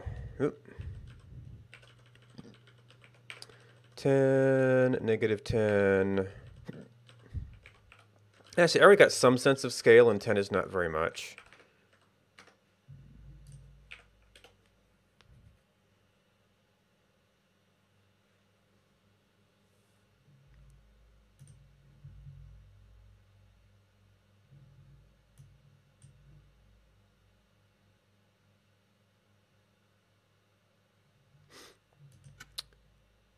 And I think one of them is hiding over in the hair here. Actually, hairs might be... Ooh, I wonder if hair is a sprite that can cover... Well, I mean, that makes sense if hair covers it up, actually.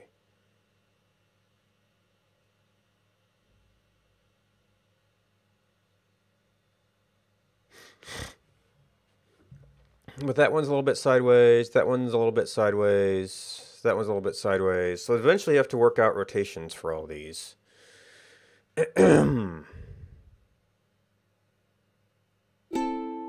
Oh, and we got a food update. So that, well, I also don't know which way his rotations work. Also, oh, is this... Ooh. Is this scale or... it's probably scale, which means I don't necessarily have alpha with this call.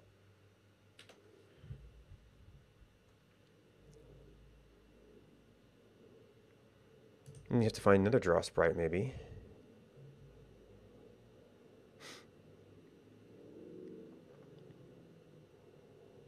Yes, that's scale. And draw sprite is going to be a minor gems thing, I would kind of assume.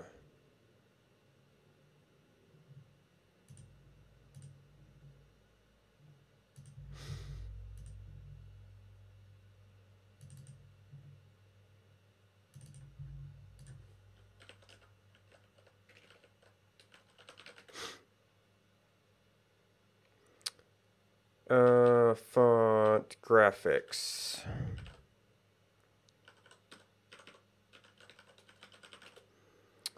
Zoom, rotation, flip.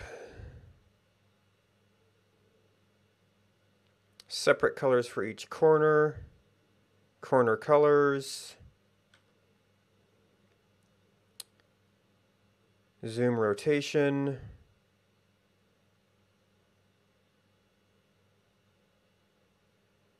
Well, I mean, the corner colors could probably be used to fade. Actually, I had done the arrows a little bit of alpha and recoloring, hadn't I?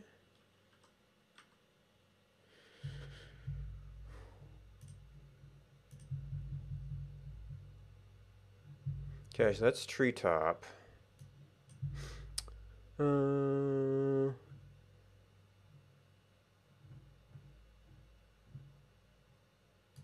Revert arrows.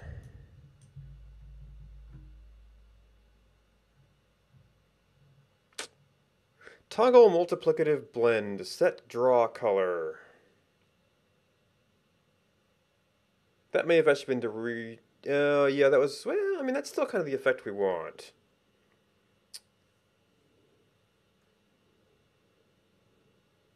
So we might want to go there eventually.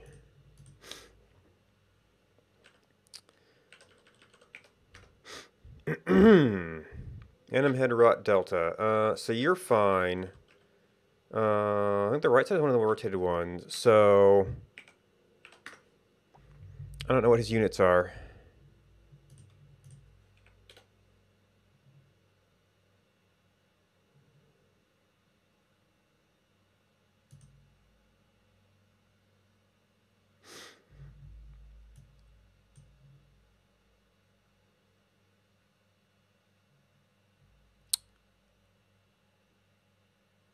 I don't think that's changed. So maybe it's degrees?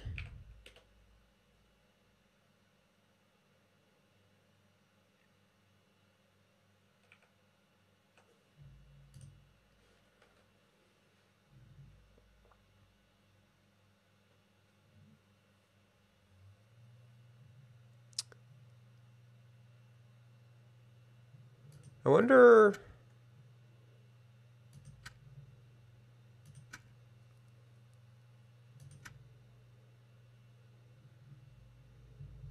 Hmm.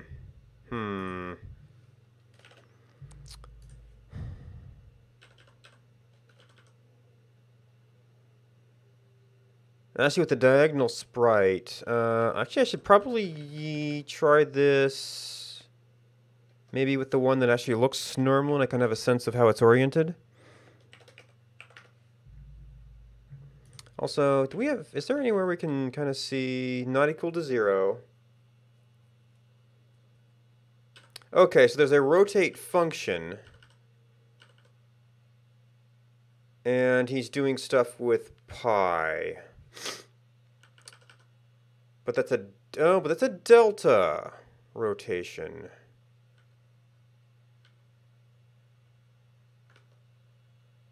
Actually, in fractions of a full clock. Okay, so, okay. Oh.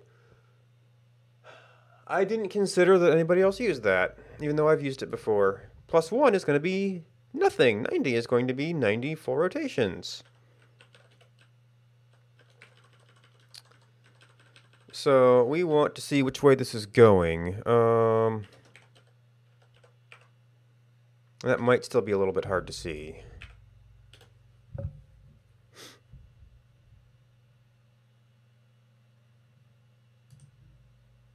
Or hard to make out.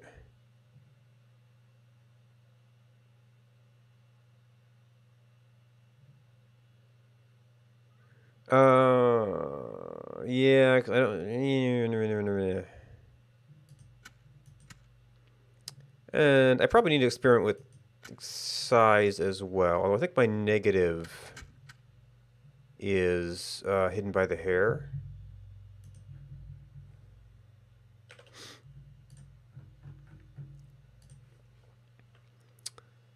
So we want to see how far 20 is. Although this one,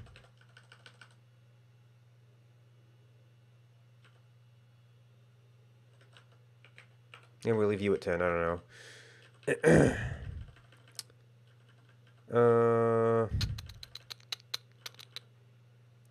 So it was at an angle, we're trying to make it not at an angle, so actually about a quarter turn might make more sense.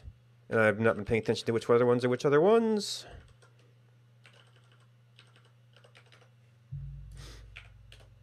As far as which way they might need to go.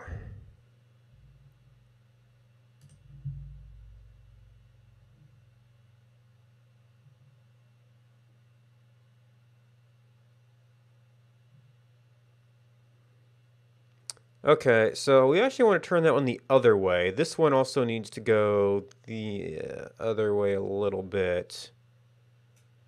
That one, actually I still don't have a good sense for which direction is which.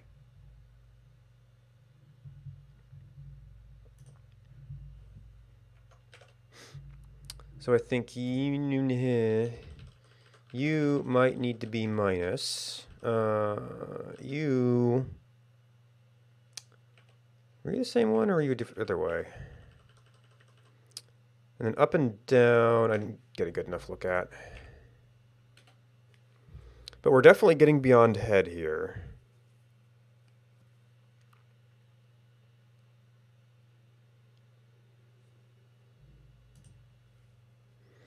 With the lower ones. So kind of at the corner of the mouth, I guess. Well, probably the animation point is big neck attachment. So that kind of makes sense. Okay, so those are looking okay.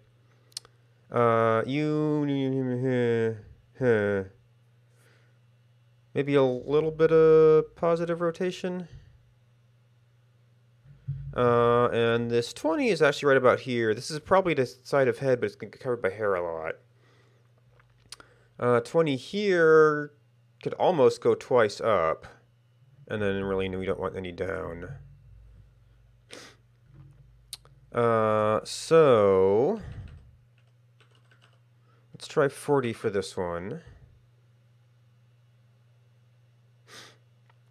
So the one that was up needs, we think maybe 0.12, and this needs to go, was it? I think you were also, if I understand, forward. Just a little bit.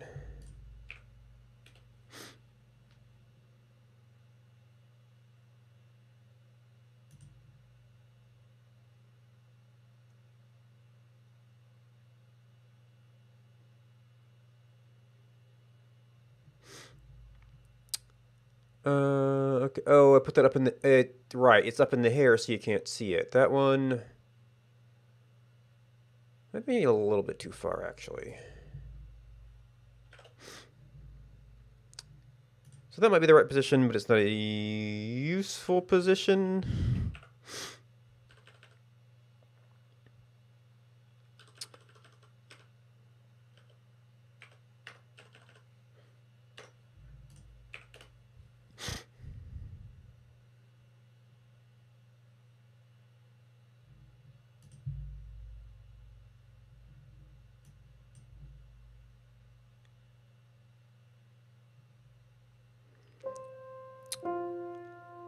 Okay, that turned the wrong way.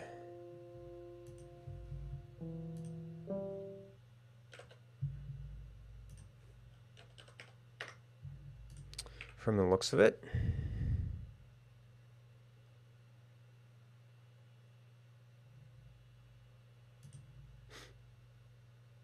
Or did I get these mixed up?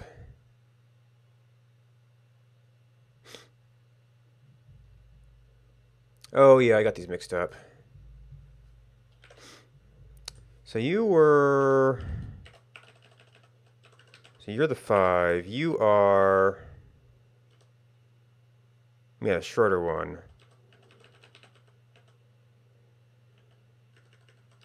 Which I never even saw before. No, wrong delimiter.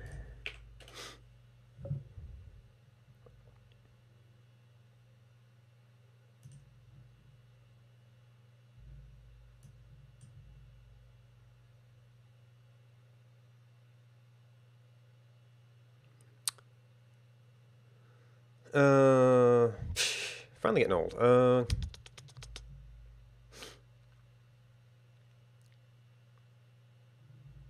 you were close at 12. That one, is that, I can't tell if it's too far or not far enough.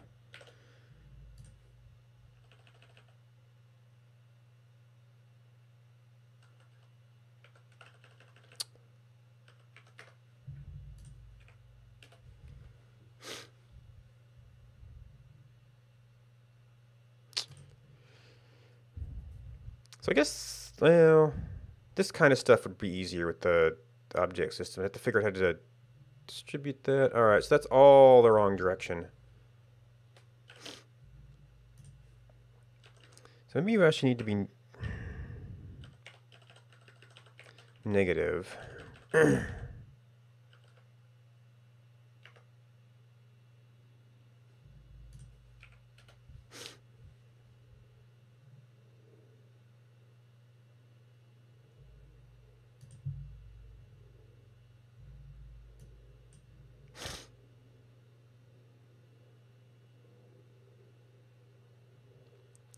Oh man, that one might be okay.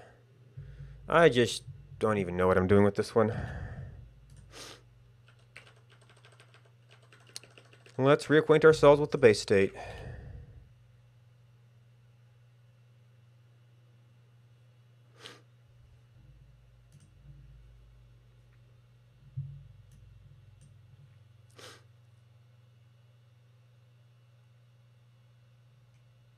Okay, so it's a very slight that way.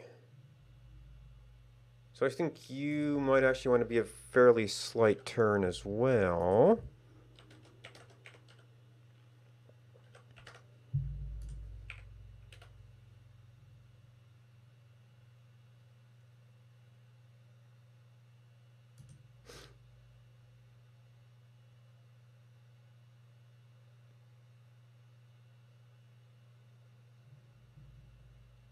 And we finally died. And we have a lot more hair. This shivering might be kind of annoying.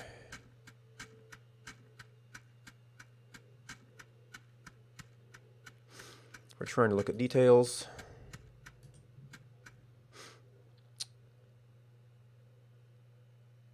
Actually, we could sort of look at, remind myself, this would be 91. No, actually, that's 91. So it was originally off that way. Still a little bit off that way.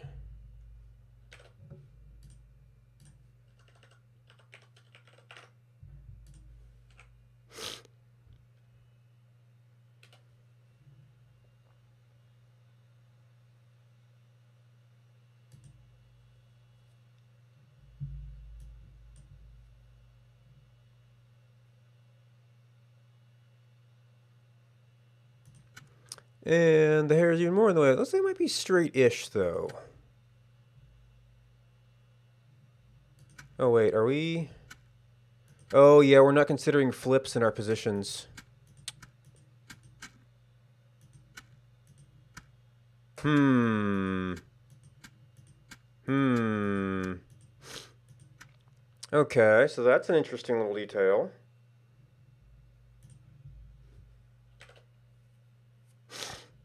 So for every one of these offsets,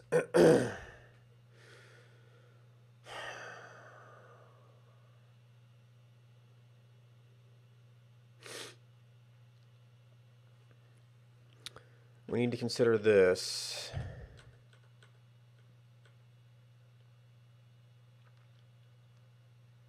Yeah, so everything gets an offset. If it's flipped, we reverse it.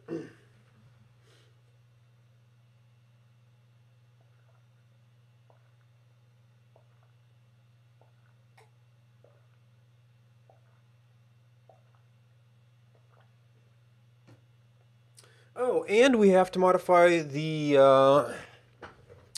and we have to modify it by head rote delta if it's on the head.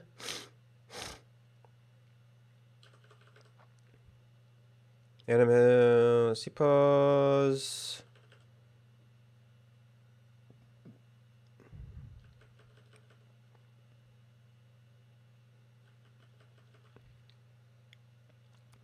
Yeah, we're going to have to use some kind of loop for this. So even if I sort of did manually defined, well, I could bring in the random stuff and use some sort of consistent random generation for it.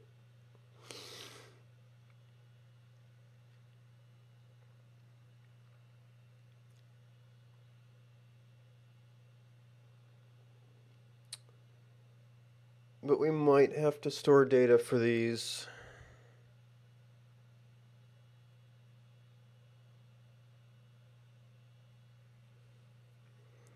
Or maybe I just need to rescale my effect a little bit. Got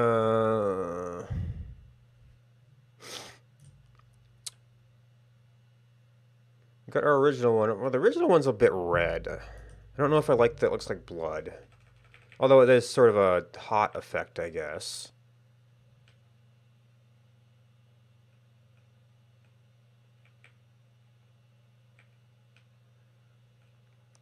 Probably like one or two. Be better. So just like get like, I don't know, one sweat drop and fade it in according to heat.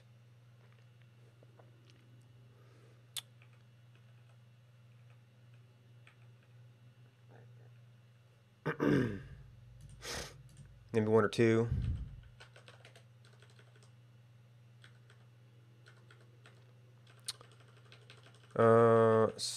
Well, I do have some stuff here in terms of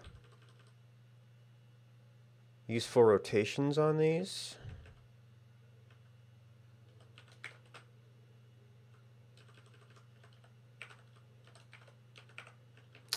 Oh, and we need to get, like, all this junk.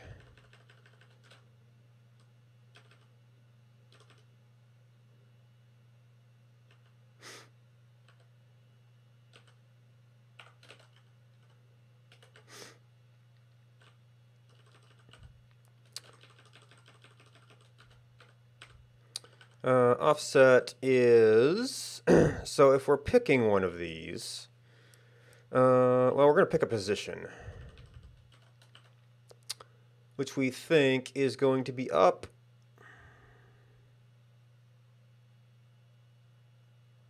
I think 20 was hidden.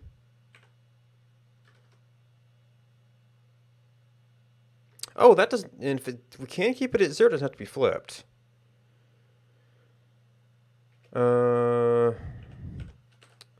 15. We can leave this here for now. Offset rotate by there. Oops. That was probably for clothing position. And anim head pause, in pause. Okay, there's that.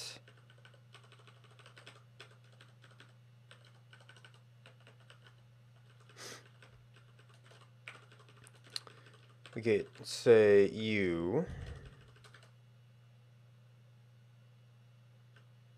Did I? just indent all that stuff? Oh, we lost. Okay, yeah, we didn't indent enough here.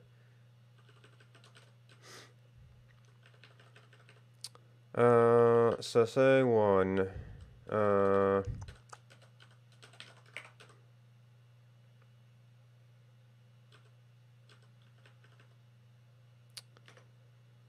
And we'll get to transparency in a bit.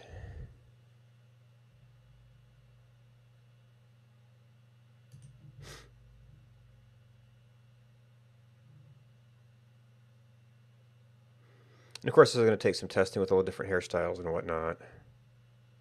Like that one, completely invisible.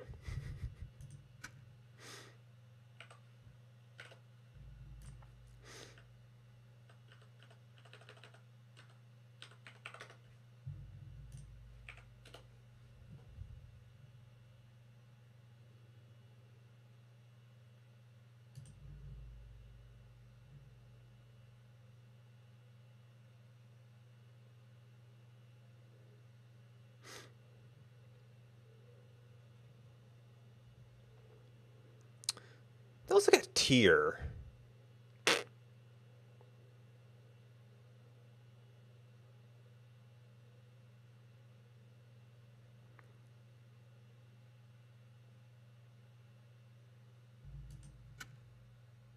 Oh, and I have to account for my rotation offsets depending on facing.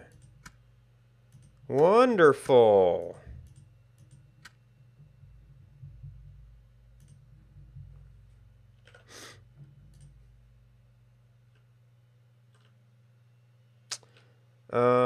Is anything else dealing with that problem?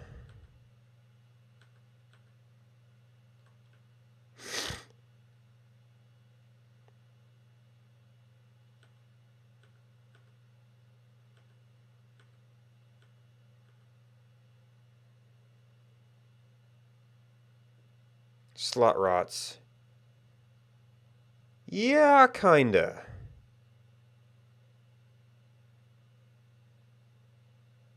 Wait. Center offset. Okay. In rotation, depending on the slot rotation.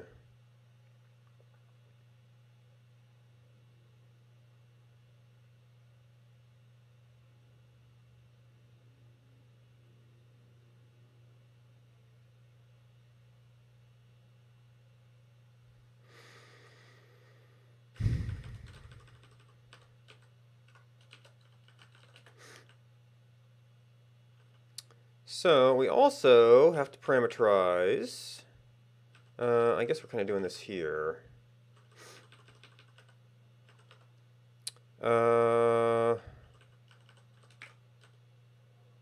Double. Rot equals should be the relative rotation. Was 0 point. This one is currently in 0.12.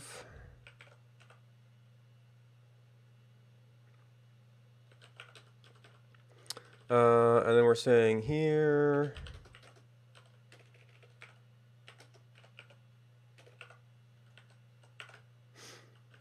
See if that does what we want.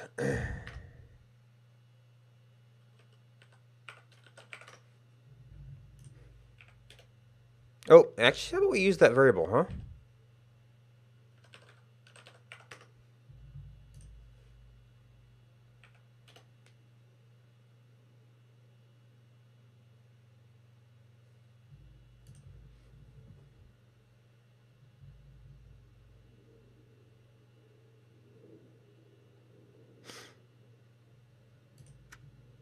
Okay, that maintains that. So it could be might be a little hard to see depending on temperature or hairstyle.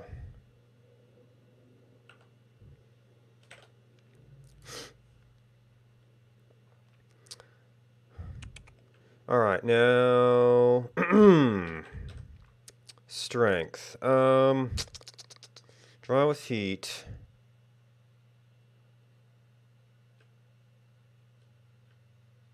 So what was toggle multiplicative blend, set draw color?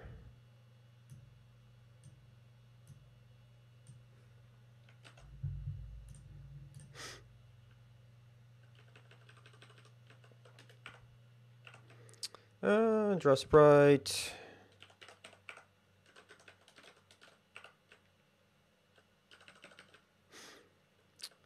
Then this has to go to false.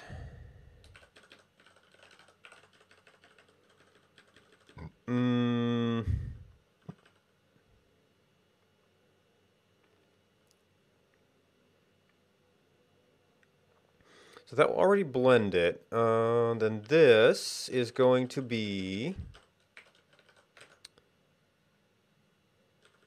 draw with heat. So this is 0.5 to 0.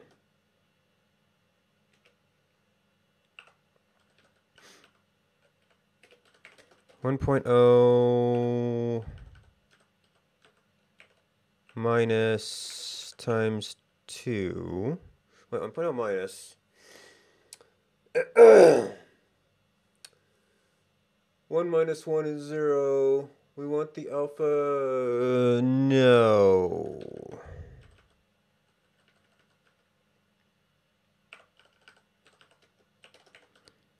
Minus 0.5 as increases.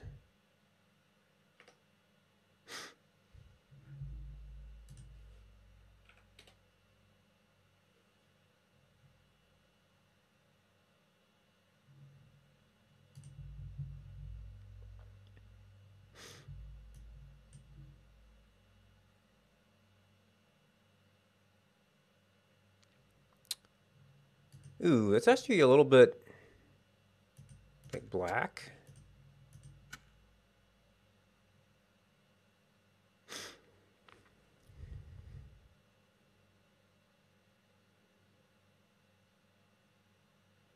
Even though blending is white? Well, I'm going to have to move that. Well, move it down and or make it bigger. And find a bigger desert.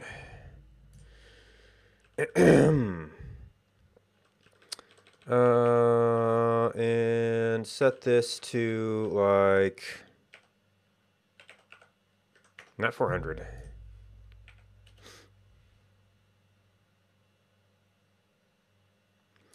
Now, I wonder if there's different kinds of blend operations, because using this to do like marks on paper types of things that might only be darker.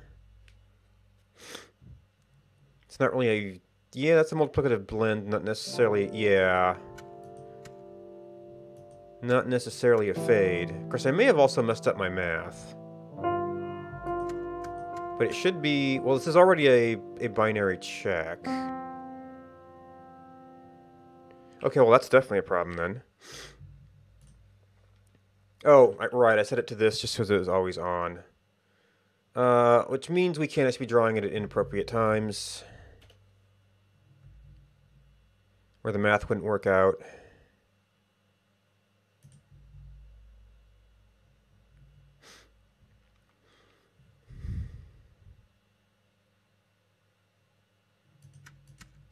Now, I need a bigger desert.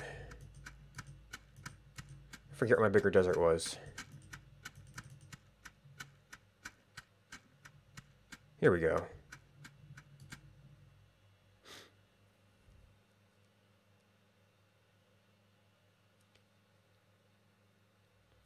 Yeah, so immediately just a big blotch.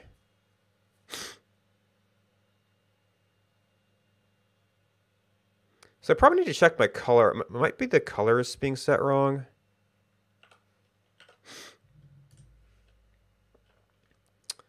So let's try one like it used to be when we were just doing an arrow on it.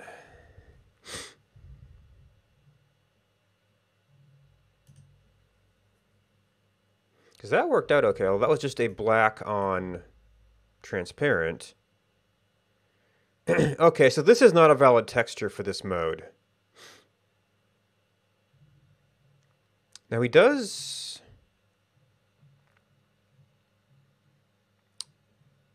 do this.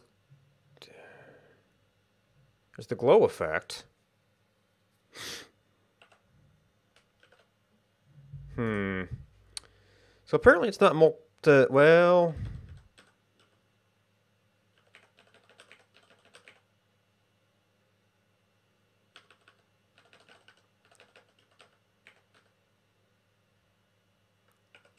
What the parameters do? It may still not be an appropriate sprite for this. I might need to figure out what that hover highlight does. Okay, yeah, that's still bad.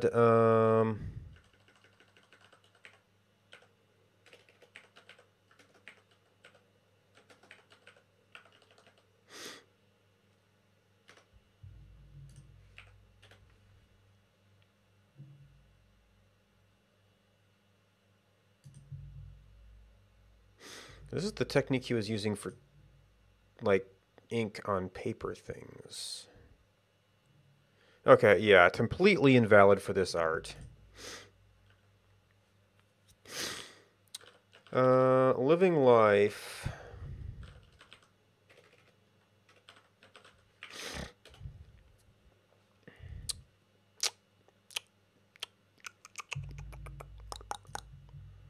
Where was the tree stuff? Because down around there...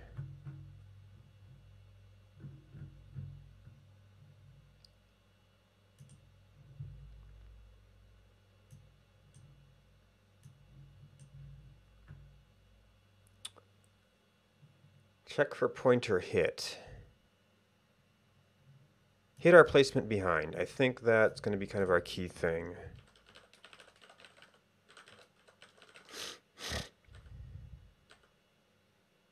M cursor, mouse over behind. Highlight. Highlight. First pass, normal draw. Then 3 stencil passes.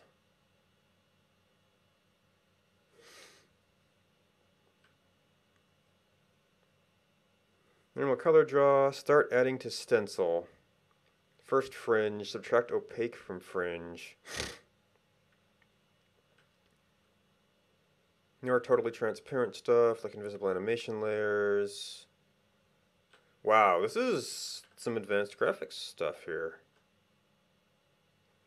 Start adding to stencil, start adding to stencil, start adding to stencil.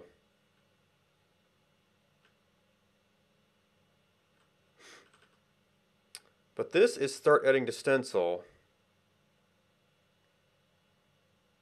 And then I suppose falling through to this?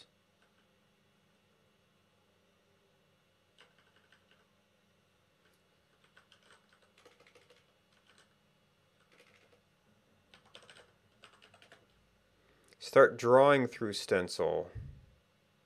Oh, no, okay, there is a start drawing through stencil false. Oh, normal color draw. Opaque portion. Stop stencil. So this is a little bit different. And it is setting a draw color. Although it's just drawing a square.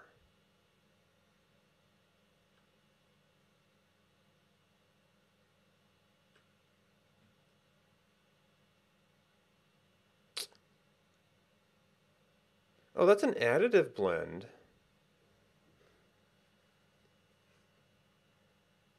That might itself be more appropriate.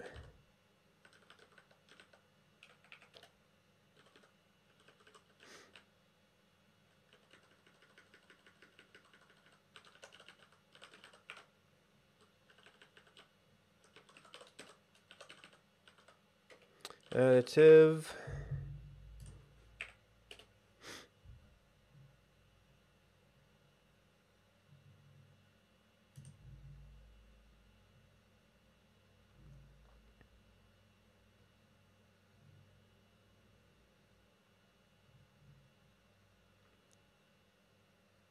Okay, I was messing with a lot of the color parameters. No, we're back to... Nope, that's you. Like at 0.1.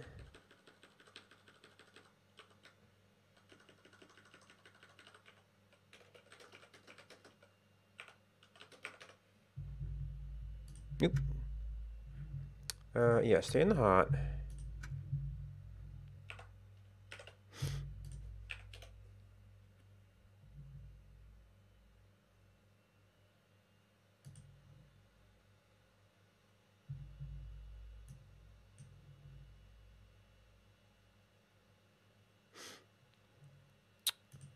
Okay, well...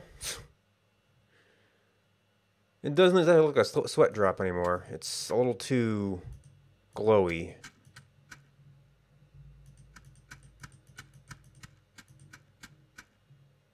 And actually, it's not going to fade right now because we just set it to 1. Yeah. It turns off, but it doesn't...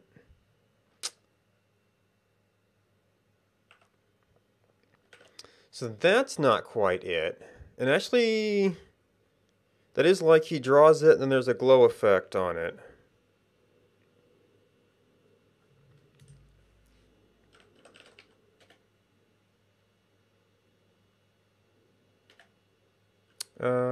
Working sprite fade. This might be like an animation. Oh, set draw color. What are you doing here? Working sprite fade. Set draw fade. Set draw color. Alpha ignored for multiplicative bend. Leave 0 so they won't add to stencil. Additive texture coloring.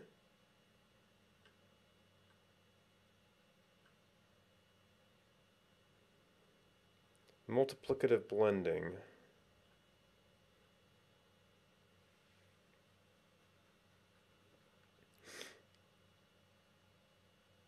Working sprite fade, less than 1. Set draw fade. Working sprite fade. Additive texture coloring, multiplicative blend. I really need additive texture coloring.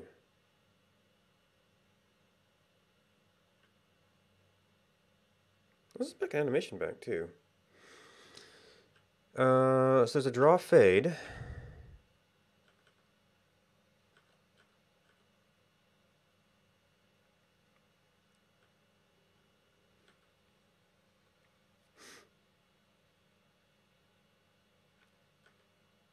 Which never seems to get reset.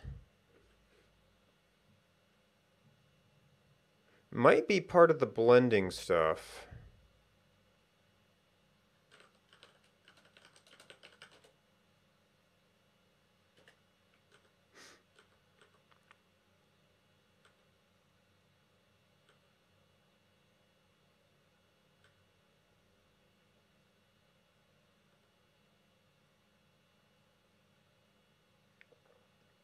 Maybe it's that 0.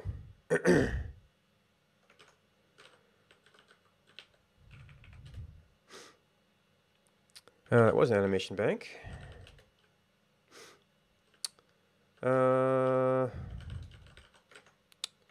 Set draw fade. Something.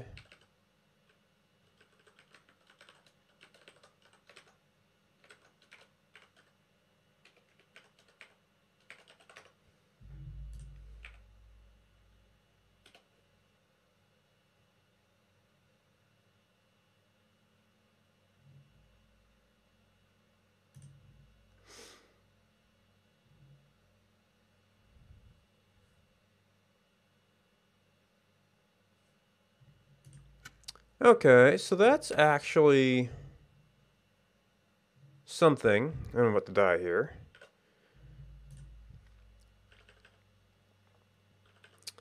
So we want you to be... This is where we do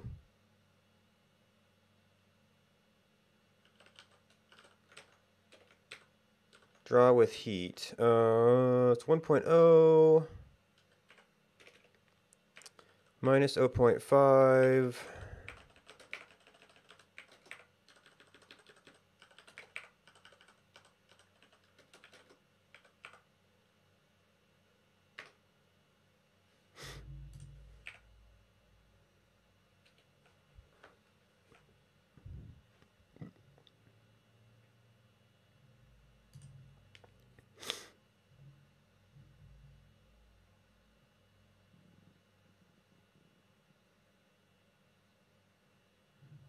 Okay, we are quite hot right now.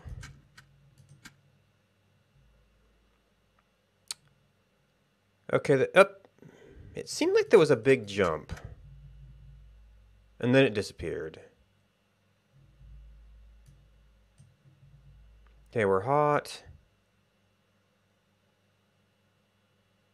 Well, I guess it's being updated in discrete steps, so that kind of makes sense without trying to do any tweening on our end, which would require keeping some animation state for it.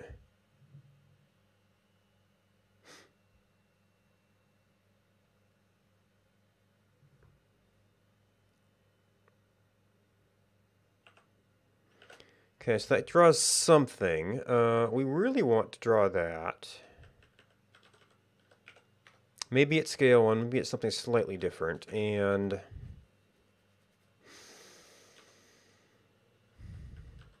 Are we saying just up a little bit? Forget where we were putting it before.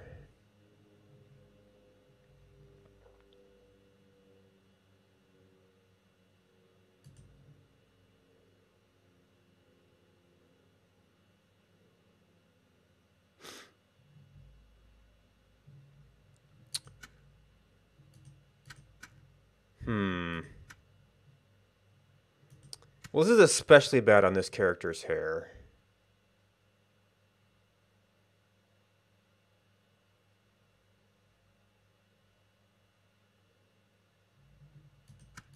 And then was it just a fade effect?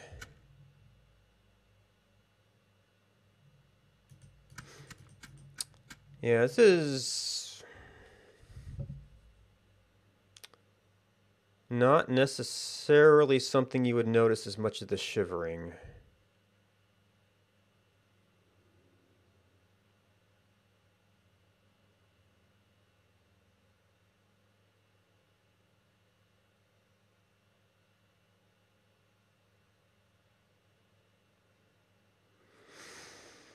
I mean, I can brute force it. 2.0 was a bit much.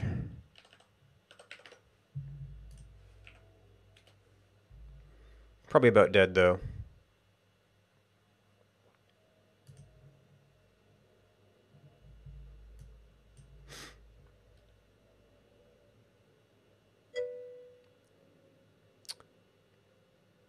Hey, Praecateria. Oh, well, not quite dead yet. So that's maybe a little easier to see. I'm trying to create a more diegetic temperature mod.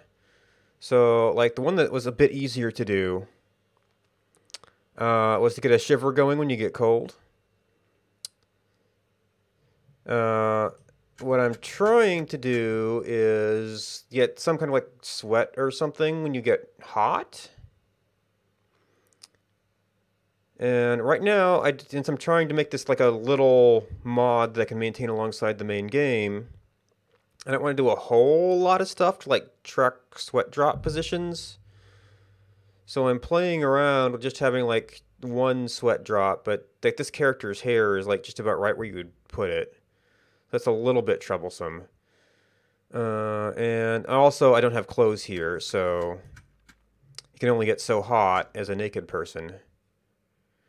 I have to do some building to get more of that. See how that turned out. So that might like, turn to a black blob. I don't know. But I want something that you would notice.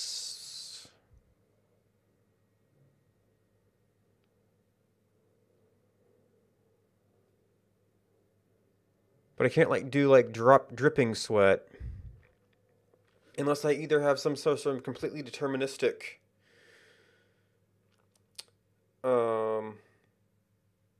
way of doing drop positions and fade times and in lifetimes and everything.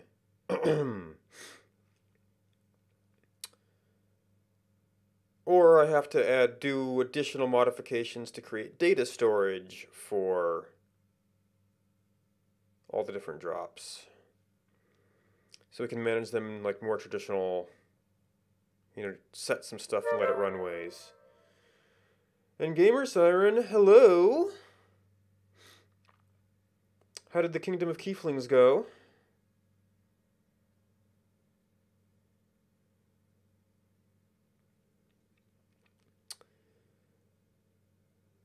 Yeah, Gamer Siren tends to play a lot of... Well, usually what I see is like JRPGs. Earlier she was doing this sort of like giant in a land of small people thing where you like build houses for them and stuff. She's pretty cool. Swears a bit. I've had to exclude a number of clips for naughty words. But if you're into that, she's pretty cool. Oh. Okay, and that was just picking up the host. Okay.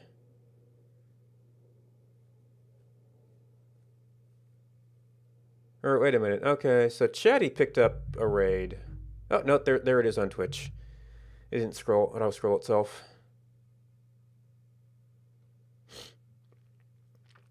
Yeah, so I'm doing some coding right now. I'm trying to get this little... Well, you can't really see it in this character's hair, but a sweat drop. I'd like them to be sort of like forming and moving. But I'm concerned that adding that much code will make it hard to maintain the mod.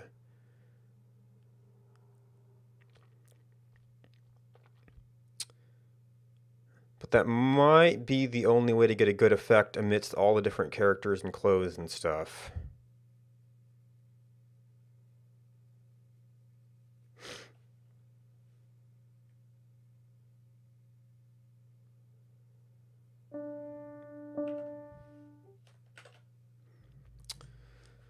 So this is currently a proof of concept for drawing something. We figured out, like, okay, how would we fade a sprite in? How do we get something on top of the head? How do we get a drop that looks sort of okay? I guess I can redo these rotations if I need to. How about we take this and put it aside over here. So 0 was fine. This one was minus 0.12.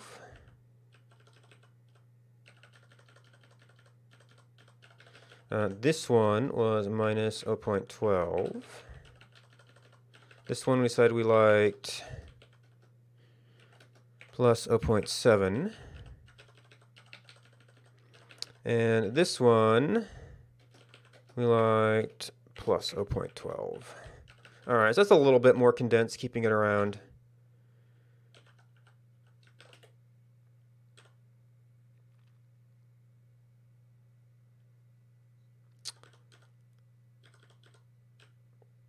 If we stick with just the one, we probably want to only load that one sprite.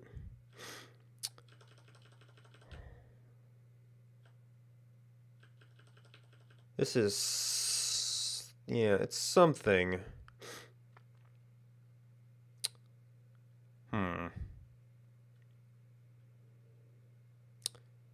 Problem is I've got the food rate so slow on my little test server for testing purposes that it's not easy to see a whole bunch of different character models.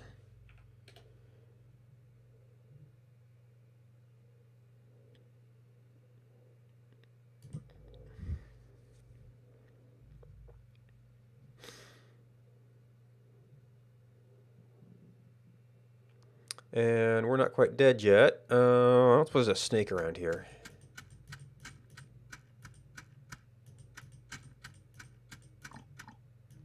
or a wolf around here. I don't know if I want to wake up a bear, though. That's kind of a permanent problem for this save. I could get myself into the cold to starve a little faster. This is a remarkably safe area here.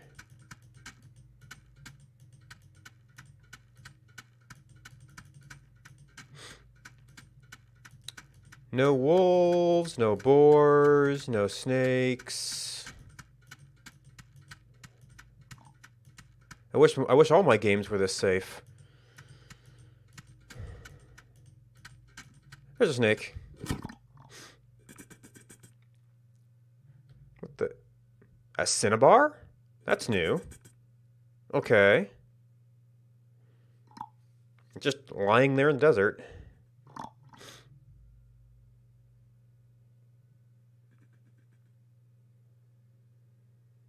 It takes so long to die, though. It's like a minute, I think. It's not affected by food rate, is it?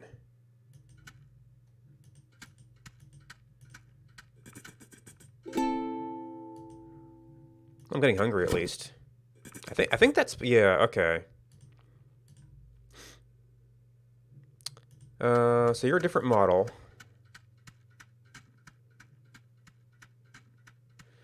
But I currently have this set up to actually follow temperature.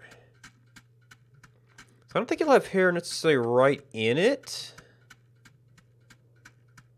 It was just over, wasn't it? It could be a different one.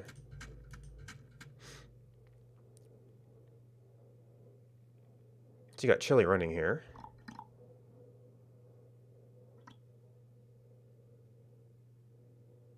And I made it a little bit too big just because it was such a tiny effect.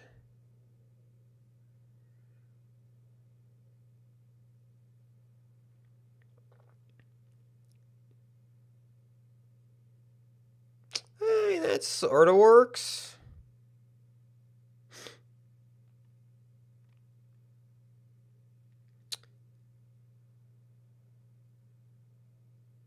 Okay, and we got more hair, but it's still visible.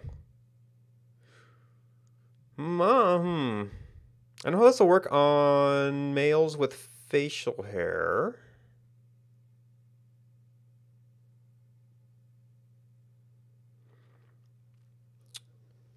Maybe the simple version we could do for now.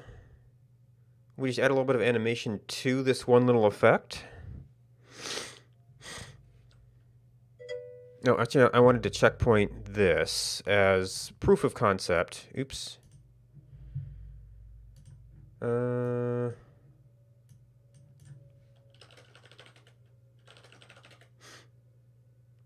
Yeah, we had to do this little hack.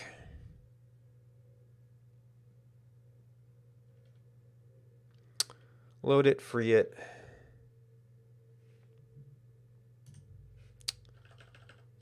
This is a code I copied, wasn't it? Da, da, da, da.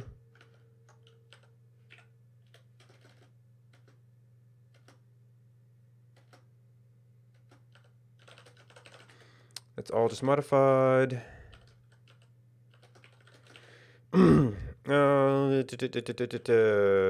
Proof of... What? Proof of concept with a single static drop fading in.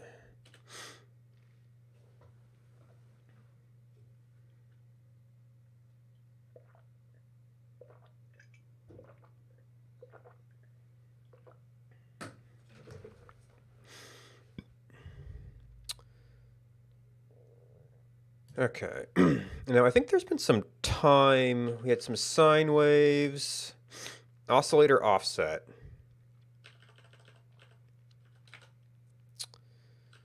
Sprite frame time, which is in frame time, which is a parameter to the function, hopefully, in frame time. Yep. Fade osc per second, fade phase.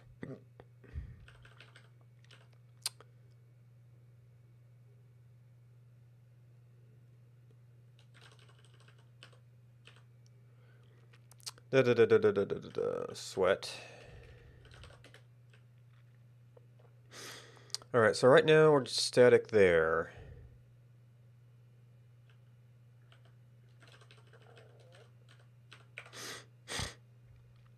That's a sin value. That's probably signed. Greater than 0.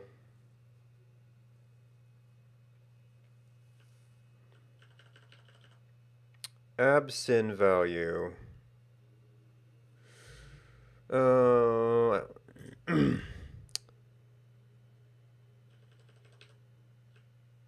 This is probably 0 to 1.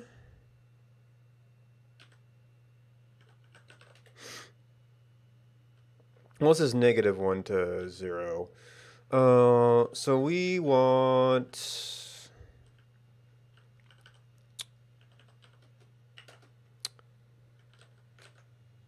a sin val. Let's try u divided by 2. Oops. Oh, yeah, we used a bunch of variables here. Sprite frame time should be fine. But I don't know. Oscillations per second.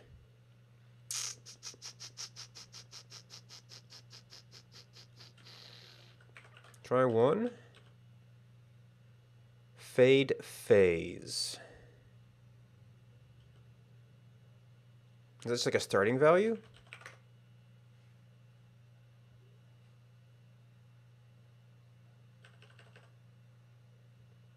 Oh.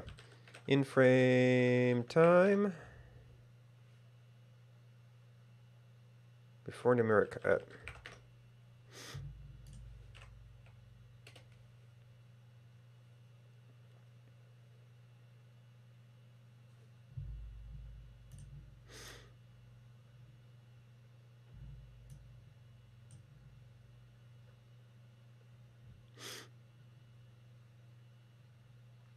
Okay, that's way too fast and way too big.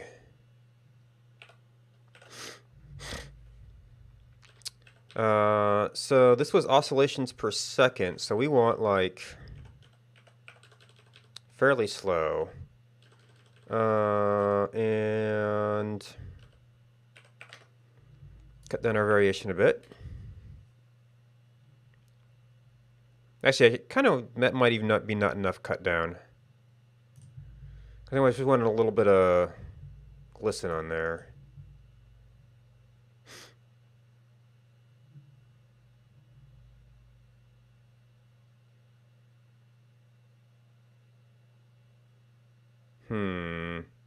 With less variation, maybe faster would be okay.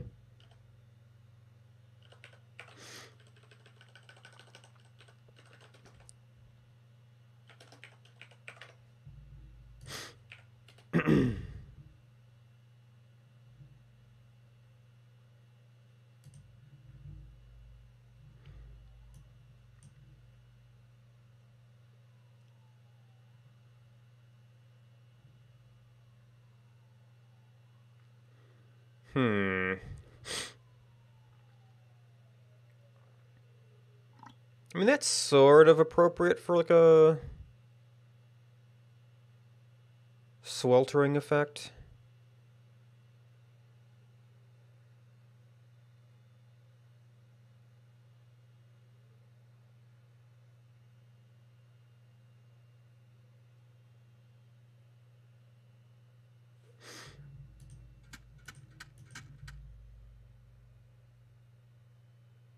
And we kind of come in chunks as we get temperature updates, but oh well. I'd have to be tracking some sort of smoothed state to do that properly.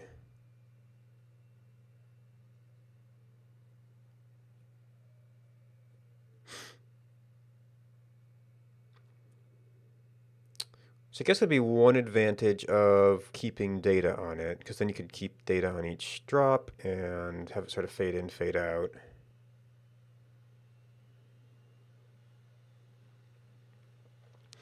So that adds something.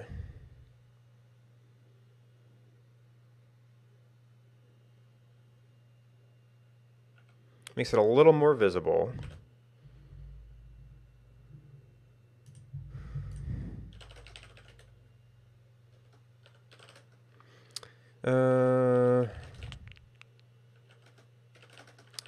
Add a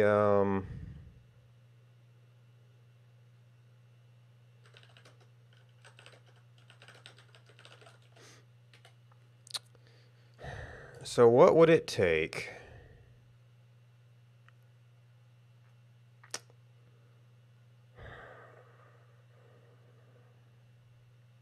Well, I might want to put off. So I'm gonna go ahead. We have to go to Living Life. There might be some other things here. Yeah, live objects. There's some other stuff there. We would have to do to get a couple like little drops kind of going over time. We'd have to define some sort of sweat drop structure.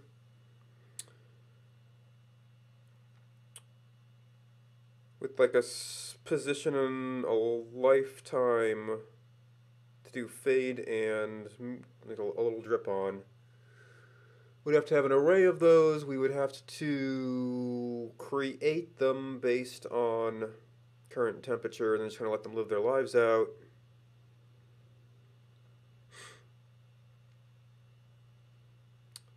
And create them based on heat, update them every frame. Draw them in the animation banks they layer with clothes and stuff.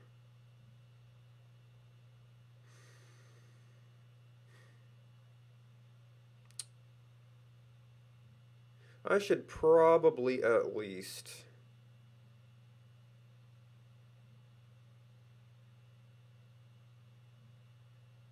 see how that feels.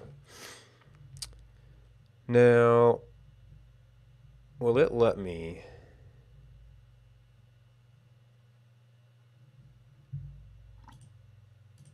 Okay, so it's going to icon that. So if I turn off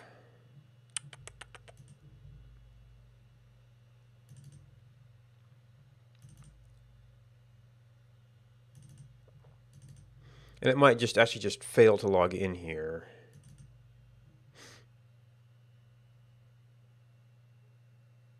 Although with the reconnect, that'll be interesting. Yep, login failed. A2. It's a key, so I'm actually not sure. Oh, actually that's sufficient. I just have to find my other character.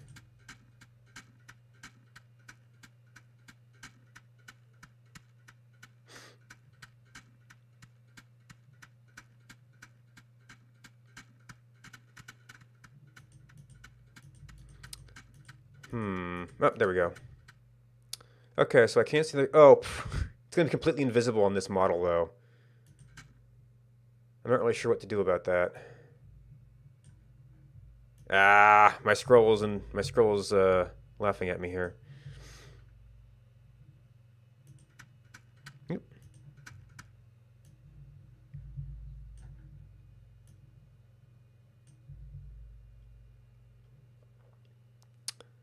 Yeah, at this character at this age is just completely invisible. You're probably going to have that problem in different ways with, you know, some model will end up looking bad. You can sort of see it there.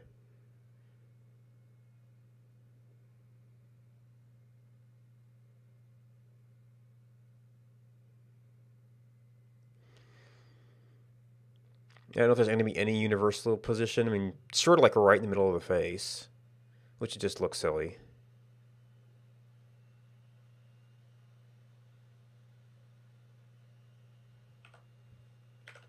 Oh, and the character won't go away this time.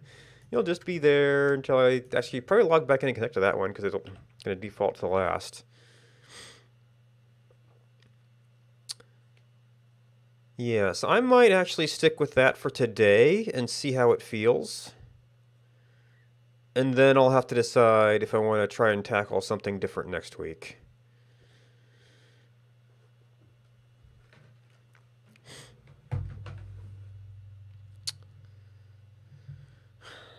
So I don't think I had anything else to poke on this right now.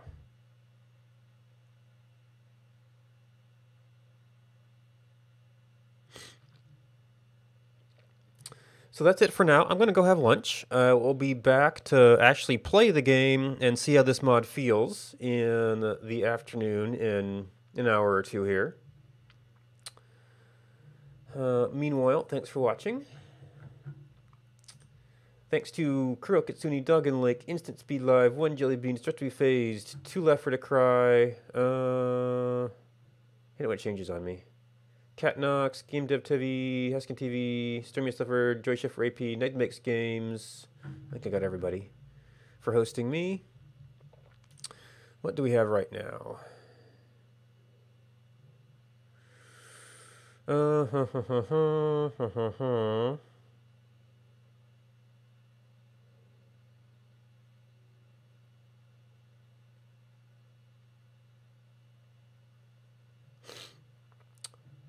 All right, well,